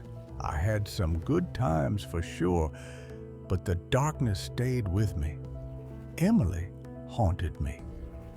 I never did forget about Emily and the Isle of Demons, about that poor girl fighting to save her family. The anniversary loomed. I thought about her more and more the closer I came to the anniversary, and I knew where I needed to be during the summer of 2011 Newfoundland. I searched for her. I spent weeks out there on the North Atlantic coastline, chartering fishing boats at great expense to visit and search the isolated and often uninhabited small islands north of Newfoundland, including all of those rumored to be the true location of the legendary Isle of Demons. I found nothing. I don't know what I expected deep down. I knew I would never find Emily, not in this world. At least, the bottle returned. On my last day on the island, I decided to walk the beach close to my hotel.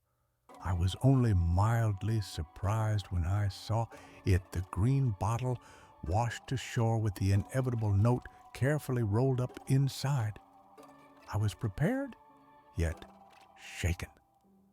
I knew the routine by now, not that this made things any easier. My heart was beating fast in my chest, and my hands shook as I reached out to recover the message. Her writing had worsened.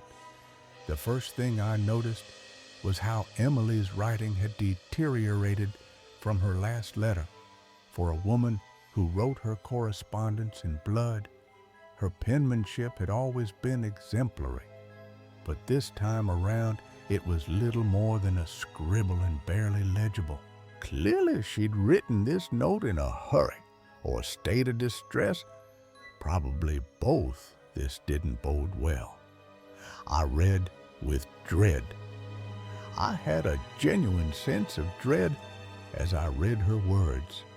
Good sir, I can't thank you enough for your kind letter. You seem like a good man, and I have no doubt you would come to my aid if you could. She felt me near. I can feel your presence. You're so close, yet might as well be on the far side of the moon. She was a fighter. I never regarded myself as a shrinking violet or a damsel in distress, needing rescued. Far from it. Ever since I was young, I have fought hard to survive, and I will continue to fight until my last breath. Her end was near, but alas, I fear my time is almost at an end. My beloved parents have passed away. I can't remember when they died. Exactly, time has a way of playing tricks in this God-forsaken place. She buried them. I know my father passed first, my mother soon after. I buried them both in the cold, hard ground. It was all I could do. I'm all on my own. Now I'm so very tired. A storm had come. There was a storm last night, the worst one yet. The hailstones lashed down on the rocks from dusk to dawn, and the winds were so heavy I feared our little cabin would be blown to kingdom come. They attacked. They came shortly after midnight, their hellish cries so loud they drowned out every other sound. She fought in vain. I struggled so hard to keep the hearth alight and the barricades up, but in the end, my strength faltered. He broke through. I don't believe I have the words to describe the evil I encountered in that moment. A minion of hell, most definitely a demon, very possibly. It was human-like, yet not. But the creature did not appear in the form I would have imagined. It took the shape of a man dressed in dark robes, a hood covering his head. It stood untouched by the storm. He stood in my open doorway, the wind and rain beating down heavily behind him, but there wasn't a drop on him. She froze in terror. I should have defended myself, nor I wouldn't have hesitated, but in that moment I was frozen in fear. Its face was a void. I watched on in terror as he slowly reached up with his bony right hand, removing his hood to reveal the horrors which lay beneath. I expected to see a face, but instead there was nothing but darkness, black empty void that shook me to my very core. I felt like my immortal soul would get sucked into that damn void, and there was nothing I could do to save myself. It spared her, briefly. I was entirely at this monster's mercy. But just as I prepared for the end, he spoke to me. I don't know how, as he had no mouth. But yet he did. His voice was so deep and raspy and bore no resemblance of that of a mortal man. It spoke briefly. He just spoke 2 words, saying, "Not tonight." And in the blink of an eye, he was gone, disappearing into thin air, leaving the open doorway and the storm behind him. Her time was short. I was spared last night, but I strongly suspect the demon will not allow me to live for much longer. My time is coming, and I must make my peace. I do appreciate your kindness and compassion. Good sir, your letters have brought me some books in these dark times, and I do hope you will write me one last time before I meet my end. She wished me well.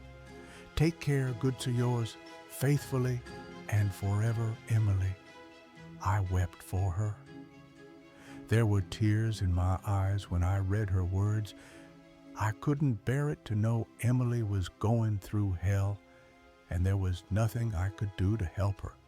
My life unraveled. My 30s weren't a good time for me. I never did get back on even footing, and my life slowly fell apart. I drifted, lost. I couldn't commit to a job or relationship. and instead drifted cutting myself off from family and friends and turning to alcohol and drugs to dull my pain. I guess depression was something I'd always had to deal with, but Emily's letter, the last one in particular, cast a dark shadow over me, one I was never able to escape. It worsened with time. My depression grew worse the closer I got to my first birthday. It had been 30 years since I'd received my first letter from Emily, and her replies had always found me. Every 10 years, no matter where I was, I returned home. I could have gone anywhere in the world to mark this grim milestone, but I had chosen to come home back to the same beach where it all began. The place had changed. The old place has changed a lot over the last 3 decades. My mom and dad both passed away years ago, and my old family home has been sold on, meaning I've had to stay in a rented cottage. This part of the coastline has become something of a tourist trap in recent years, and the beach I used to walk is now packed with summer holidaymakers. I felt detached. The truth is, I don't have much of a connection to the west coast of Ireland these days, but I still hold on to a few happy memories. I walked alone. I walked the beach early this morning, avoiding the crowds and keeping my eyes on the shoreline. The bottle was there. I wasn't at all surprised when I saw the ominous green bottle sticking up from the sand. I dreaded it. Taking a deep breath, I strode forward, my back creaking as I reached down to grab the glass bottle. I dreaded the prospect of reading the note Emily had revealed true horrors to me 10 years ago, and I doubted her choice had improved in the time since. Yet I had to read her letter had spent the last 10 years waiting for this. It was brief, devastating. I felt faint as I unrolled the yellow parchment and read what turned out to be my destiny. And in the end, Emily's final letter was a short one. "I'm so sorry, good sir, you're a good man and you don't deserve this. They forced her. They made me do this. You see, I wish my strength had held, but I've reached my limit. They know about you now, and they're coming for you. A storm was the sign. Watch for the storm on the horizon. That's when you'll know they're close." She couldn't help me. I wish I could do more to repay your kindness, good sir, but in the end, our demons will always win. Godspeed, good sir. I pray that you find the peace which has eluded me. Yours faithfully and forever, Emily. So that is that I'm no longer a bystander, observing events from afar. The demons are coming to me. I don't blame them. I don't blame Emily. Not at all. In some ways, I think I was always destined to suffer this terrible fate. The storm is here. I can see the storm now, coming in from the ocean and heading straight for me. It's the worst I've ever witnessed. A sky filled with ominous black clouds, terrifying thunder and flashes of lightning, and winds of hurricane force. They're here. And above the almighty din, I can hear them. I can hear their hellish roars and their cruel, inhuman laughter. I stand on the shore, the wind howling, the bottle in my hand. The sea churns black, spitting foam like a rabid beast. I've run for decades, but there's no escaping this. Emily's words were a trap, not for her, but for me. The demons she fought now hunt me, their laughter echoing in the storm. I've searched old maritime logs, tales of cursed islands, but nothing explains this. The bottle is all I have left, its glass cold against my skin. The horizon is gone, swallowed by clouds, and I feel their eyes on me. I don't know if I'll survive the night, but I won't write back. Not this time. Story number 7, The Broken Angel's Choice. You're a child, alone in a broken home, when a figure appears, tall, wounded, not of this world. It says it's here to protect you. Do you trust it? What if it's not an angel, but something else? Its body decaying with every act of defiance. What does it want from you? The air grows heavy, the screams of your family fade, and it stands there, watching. Is it your savior or your curse? Have you ever felt a presence that knows your pain, your shame, and promises to fix it? I did, and it changed me forever. What do you do when it asks you to become like it, to leave everything behind? I'm holding its gift, and I have to decide. The demons, they're coming for me. I could try running, but deep down, I know there's no escape. My life has been a series of shadows, each darker than the last. I wonder now how different my life would have been if I hadn't found that bottle all those years ago. Maybe I'd be free, or maybe not. Maybe I would have been spared, or perhaps not. I wish I could give you some answers, but this is all I've got. Time is slipping away. My time is nearly up. I can hear the windows rattling under the sheer force of the winds. Dark shapes loom outside. I can see their dark shapes emerging from the clouds to echo Emily's words. I just hope I can find peace.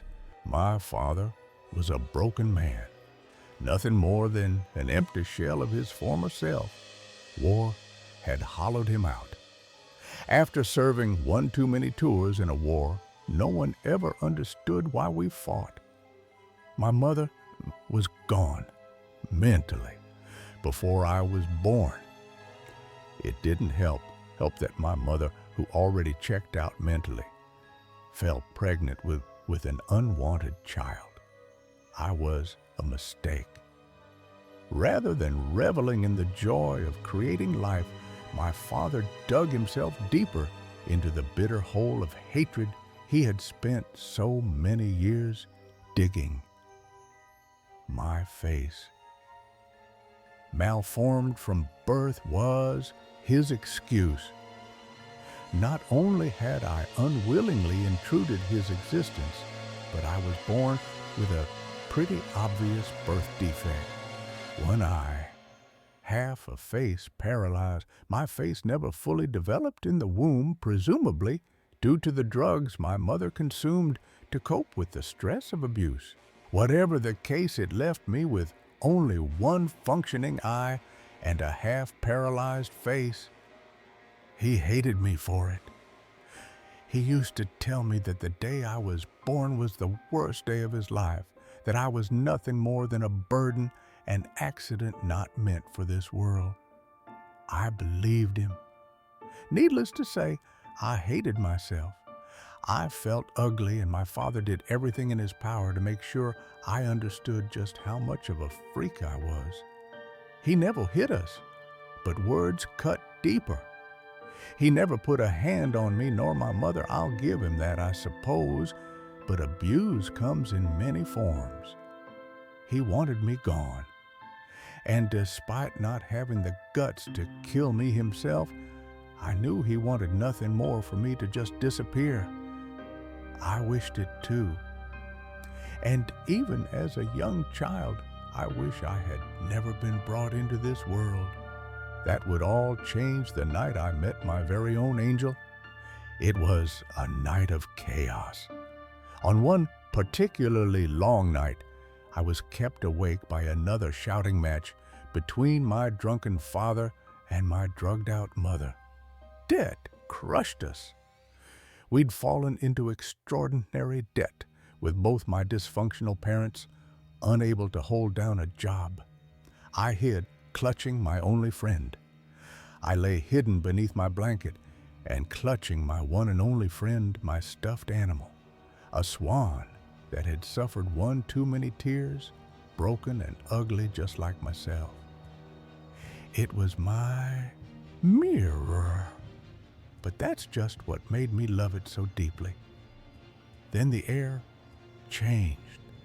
Something shifted in the corner of my room, changing my entire atmosphere, air turning heavy, and the sounds of the heated argument were suddenly drowned out to muffled cries in the distance. I peeked out from under my cover, thinking that my father had come up to shout at me, but it wasn't him.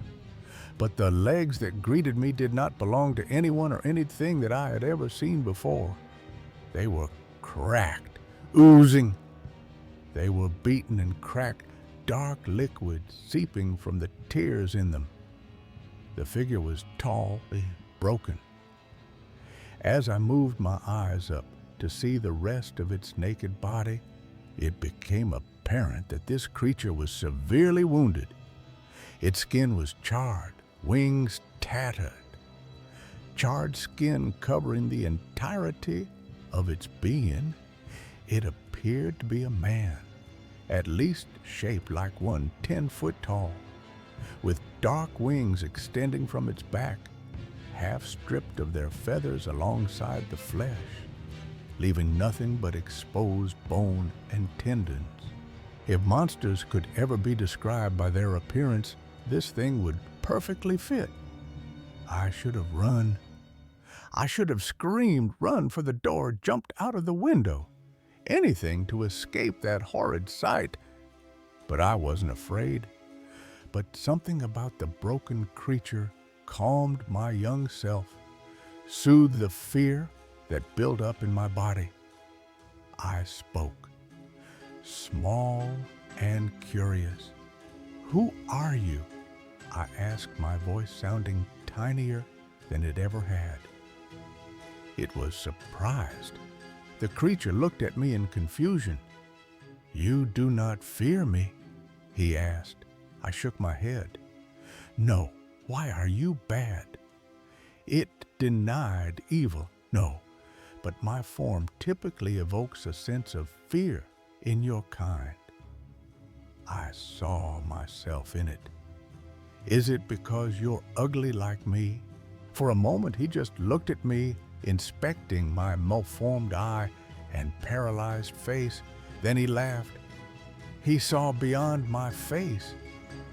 "You may look different than your other fellow humans, but your heart is as pure as the day you were born. I can see the good in you." His words were strange, but I understood. The creature spoke in words my young self couldn't fully comprehend, but from the little knowledge I had, I could understand what he was.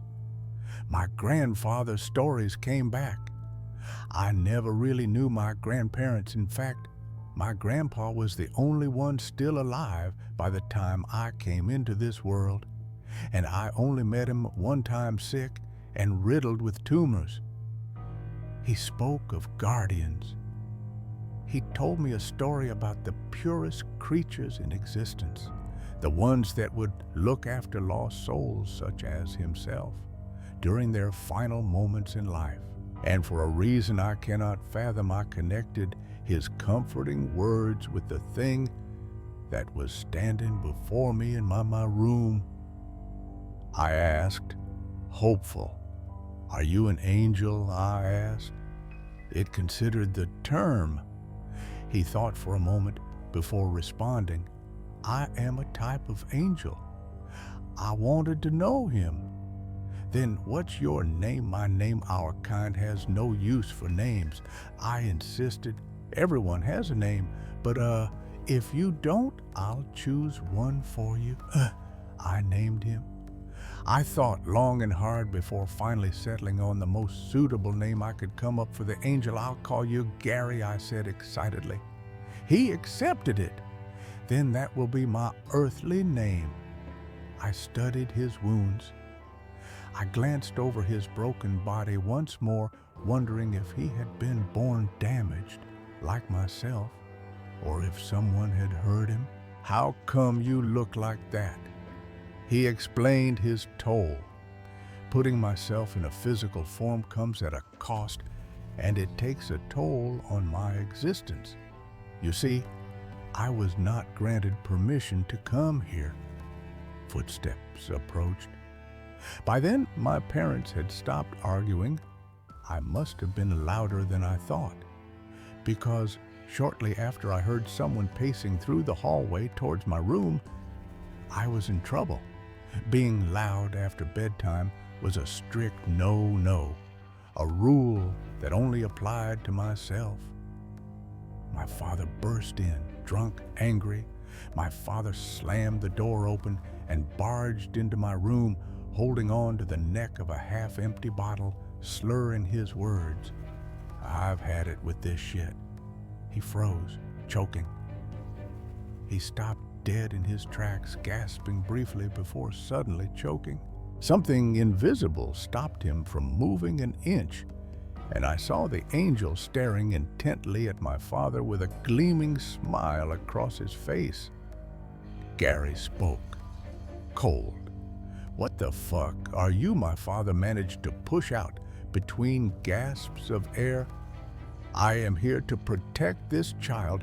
You have inflicted enough damage, and now you will receive my judgment." My father convulsed. My father started twitching, jolts, bending in unnatural directions, cracking beneath the unseen force. Blood poured from him. He gurgled and coughed up blood as his body contorted into an undefinable mess of flesh and viscera. His body erupted. Before I could even process what was happening, he expanded, boils and blisters appearing on his skin. Just moments before he exploded, covering the wall behind with whatever remained of his existence. I let out a quiet yelp. It was as much as my terrified little body would allow. Gary apologized. "Psst. I'm sorry you had to witness this. Had there been another way, he meant you harm, and with time, he would have caused your death. It was necessary. Not today nor tomorrow, but I had to stop him before he caused irreparable damage." He erased the evidence. With a wave of his hand, the remains of my father turned to dust and disappeared, leaving no trace that a murder had just happened. He had to go. I have to go. I return when the time is right, but I'm afraid this is just the beginning of things to come. I am so sorry. I barely remember the aftermath. I don't remember much else from that night, apart from my mother hysterically screaming as she realized her husband was gone.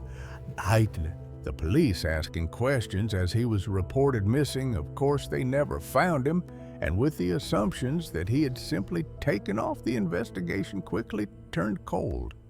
Life improved briefly. It was a bittersweet turn to a better life. Things rapidly improved in the couple of years following my father's death. My mother tried to recover. My mother did her best to get clean from drugs, even got a job, and for the first time in my life, I felt somewhat loved. The trauma faded somehow. The trauma I had experienced did not linger over us. It was as if something was protecting my memory, preventing me from reliving that terrible moment. We moved, seeking a fresh start. My mother and I moved away to a different city, attempting to create a fresh start. Yet, getting enough money for such endeavor proved difficult, but somehow we managed, at least it seemed, for a short while.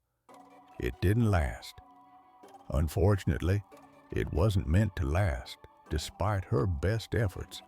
It's not easy to be a single mother trying to battle addiction while hopelessly drowning in debt.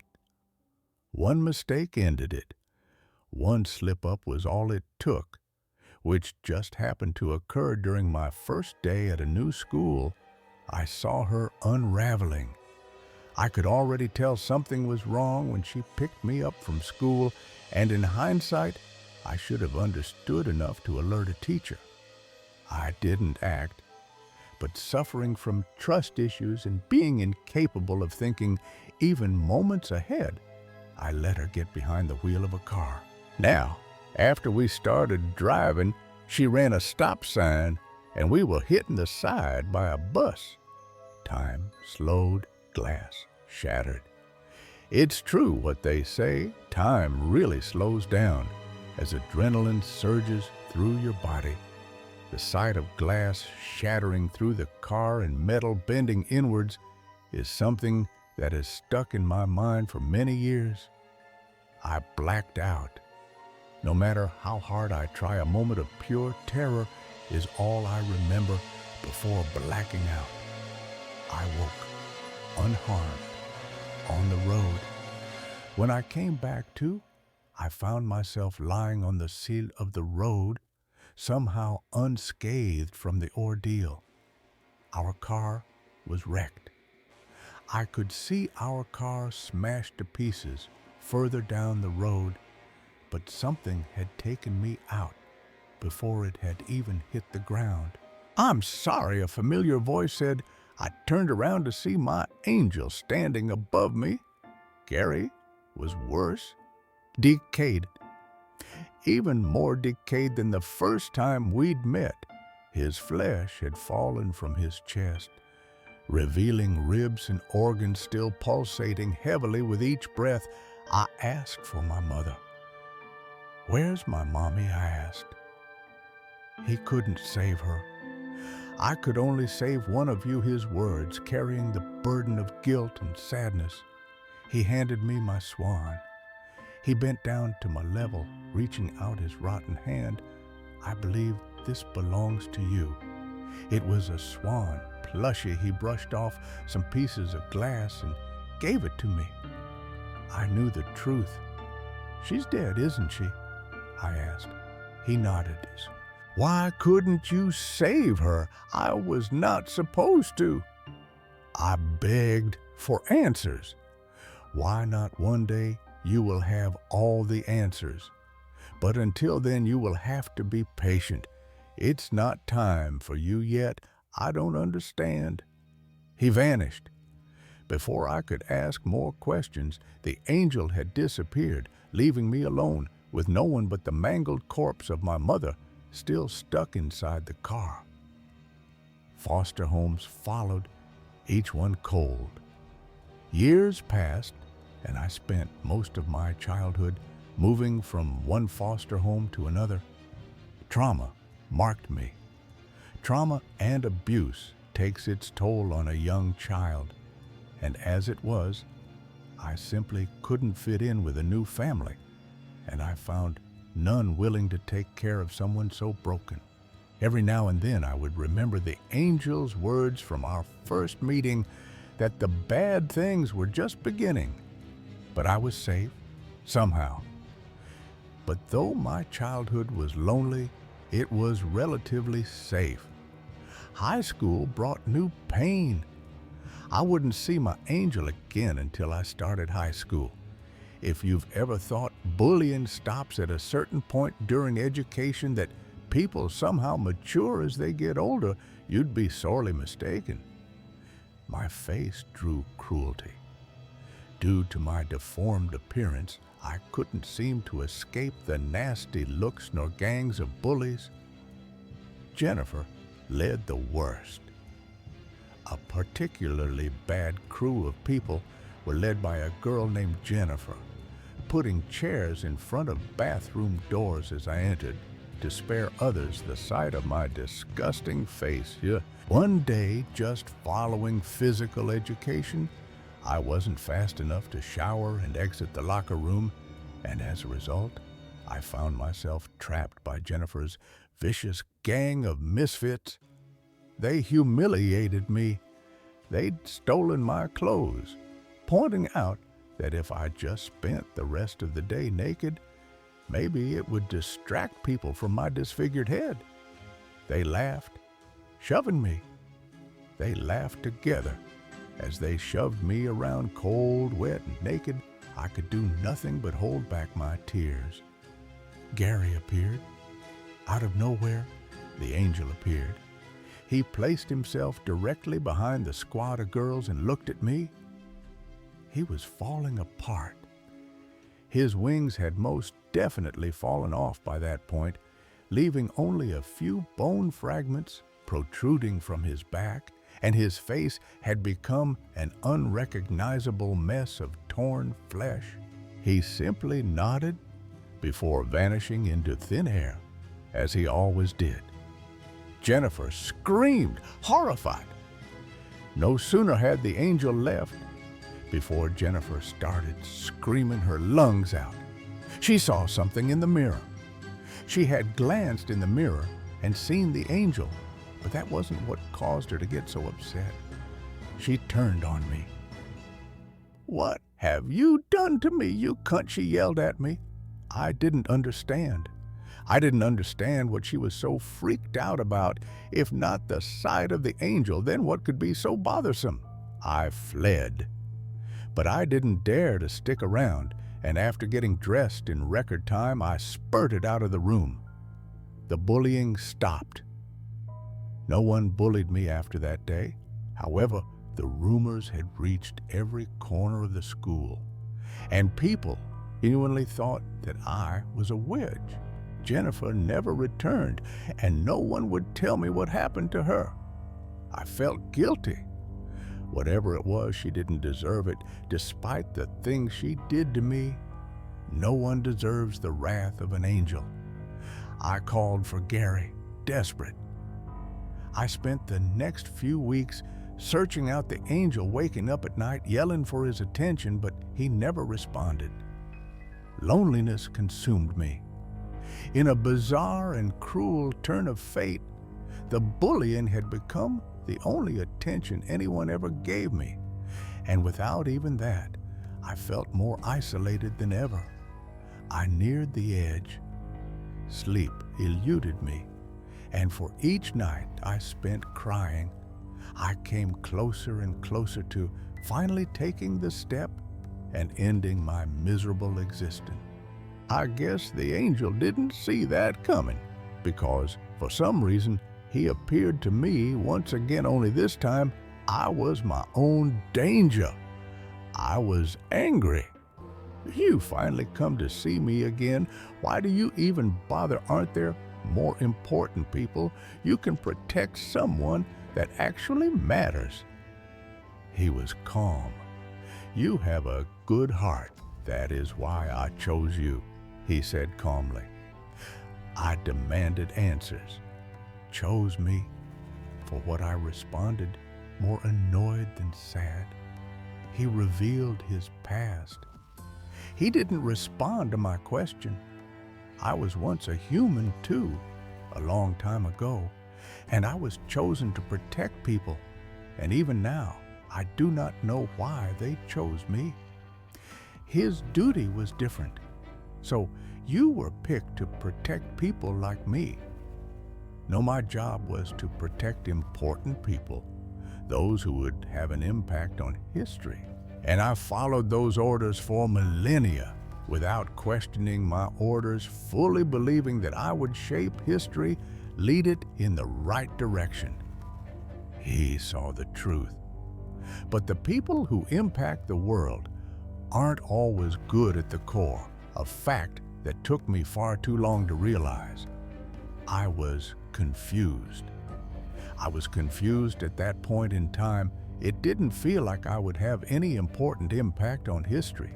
So I asked the only question I could. Did he think I was important? So you think I'll have an important impact on the world? He denied it. He shook his head. I cannot define importance, nor external beauty, nor fairness. He rebelled for me. I abandoned my post because I stopped believing in it. That is why I deteriorate each time I visit you. I'm not supposed to protect you. So why do you? Because you are a good person. I challenged him. Good enough to let other people suffer? I asked, getting angrier by the minute. He was puzzled. He looked at me in confusion, as if his past actions hadn't allowed other people to get hurt or even die. I pressed him about Jennifer. I do not understand. What did you do to Jennifer? I demanded to know. She was cruel, but did she deserve it? She had been a horrifying nightmare during the past couple of years, but did her torture warrant whatever the angel had done? He explained. I only made her see what she truly is, he said. And what is that? Someone with darkness in their heart? I shook my head in a mixture of sadness and anger. What's going to happen to her? He was indifferent. That does not matter, I insisted. Yes, it fucking does. The truth about her will weigh her down, and she will eventually give up on herself, because the only thing she sees in the mirror is her own soul. Her life will end by her own hand. We locked eyes, silent. We stared at each other in silence despite no words being spoken. We communicated. He showed me pain, a future of suffering. The angel showed me visions of the future, the pain I would go through because of the evil in people's hearts. And he showed me that all of it could be fixed if only I allowed him to help me. I won't let you do this. Stop it right now. I have to protect you. I refused his way. Not like this. You care about her despite what she has done. I thought it over. I thought about the statement. For a while, of course, she meant nothing to me, but letting someone kill themselves so I could avoid discomfort was a disturbing thought. I demanded he undo it. Whatever you did, undo it. This is not how I want to deal with my problems. So her actions should not be punished. She's a kid like me. She can still change. He agreed. He acknowledged my demand, and I could tell he was about to leave. I stopped him, giving him my swan. Wait. I rummaged through my drawer to look for my old things. After a minute, I pulled out the swan plushie from my childhood. By then, its color had faded, and each limb was partially torn. This is for you to remind you that just because something's broken, it doesn't mean that it's not beautiful, and it doesn't mean that it can't be fixed. He vanished. With that, he disappeared once more. Years passed with fleeting glimpses. Over the next decade, he appeared a couple of times, but never got close enough for us to exchange words. He was fading. Even from a distance, I could see he was falling to pieces, degenerating more and more with each appearance. He kept me safe, unseen. Though my life never felt threatened, I know he must have done something to save my life. I'm not even sure I want to know. Danger lurked everywhere. Only hints of dangerous things would let me know that there are shit in this world around each corner. And if we knew best so half of it, we'd probably be too afraid to even leave our homes. I started wondering if everyone had their own angel, like Manu, one that had abandoned their post in order to protect insignificant but decent people. In 2018, we spoke again. It wouldn't be until the summer of 2018 we would be close enough to even exchange words, and as I now know, it would be for the very last time. I'd built a life, education, job, friends. A simple night out, And after years of coming to terms with my past, I'd gotten an education, a job, and even a few friends. Life had become bearable. I left the club early. We decided to hit the clubs. My friends insisted that I try something new, but I left early. Clubs were not really my scene. Alone, I was vulnerable. But it's not always safe to go home alone at night. It's not safe when people think you're an easy target. As I crossed the empty street, a heavily dressed stranger approached me. He was threatening, hidden. He was wearing a hoodie, just enough to make it impossible to identify him, and it immediately made me uncomfortable. He demanded my wallet, a weapon pressed against me. He bumped into me and demanded that I handed over my wallet. As he did, I felt something hard press against my side, either a knife or a gun. I was never good at identifying these things, but I feared for my life. Panic set in. Immediately after feeling panic set in, I saw my angel appear before the both of us. Gary was crumbling. He was missing a leg and half of his face started to slough off. The mugger screamed in horror and froze. My memory shot back to my paralyzed father being torn apart by the angel, but this time nothing happened. The mugger collapsed. The mugger simply stood frozen in place for a minute. I will not kill him, but he will be in a great deal of pain when he wakes up. Blood seeped from him. The mugger fell limp to the ground, a few drops of blood seeping from his nose and ears. Gary fell too. As soon as the threat was eliminated, the angel collapsed as well. He was falling apart. I held him, desperate. I ran over and embraced what remained of him in my arms. I wanted to say something, provide a few words of comfort, but nothing came out. "Do you remember the name you gave me?" he asked. I remembered. I thought back to our first meeting. It was a stupid thought by a 5-year-old girl, but I remembered. "Yes, I called you Gary." He smiled, fading. He smiled at me. "That is a good name. Thank you." I said. His tears started forming in my eyes. His body dissolved. His flesh tore apart under my fingers, just disintegrating as I held his bonds, leaving behind pieces of flesh and bone fragments. I begged to save him. "Please tell me how I can save you." He spoke of his choice.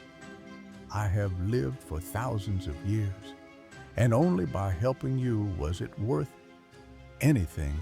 I made my choice. The question is, will you accept what I chose you? For a reason, the world needs someone to keep them safe. Normal people just trying to get through life." He offered me his role. I knew what he was saying, suggesting he wanted me to be an angel like him to help others in need. I was lost. How would I even do that? You just have to say yes. He gave me the swan.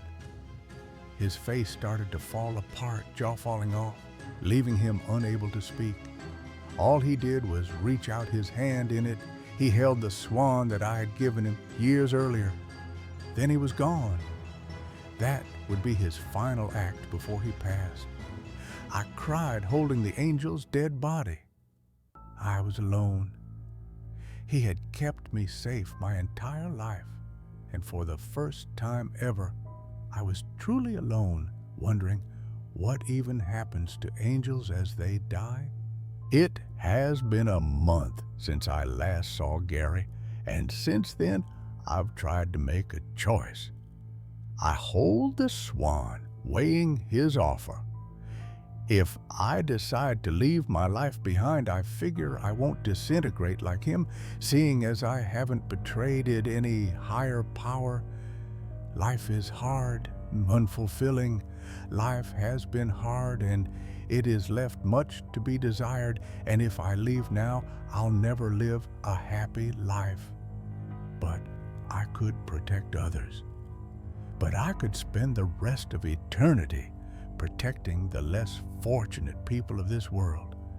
I'd vanish from this life. I guess no one will ever see me again, not after I leave. In fact, I'm not entirely sure how all of this will work, but I suppose I'll have all eternity to figure it out. I'm ready. One thing's for sure, if anyone ever needs me, I'll be there. The swan sits on my table, its faded stitches a reminder of Gary's sacrifice. I've searched for answers, old texts, folklore, anything about angels who defy their purpose. There are whispers of renegade guardians, beings who break cosmic rules to shield the unworthy, their forms decaying with each act. Gary chose me, not for greatness, but for my heart. Now, as shadows move outside my window, I feel them watching, waiting for my answer. I don't know if I'll crumble like he did, but I know I can't stay here. The world needs protectors, and I'm holding the swan ready to say yes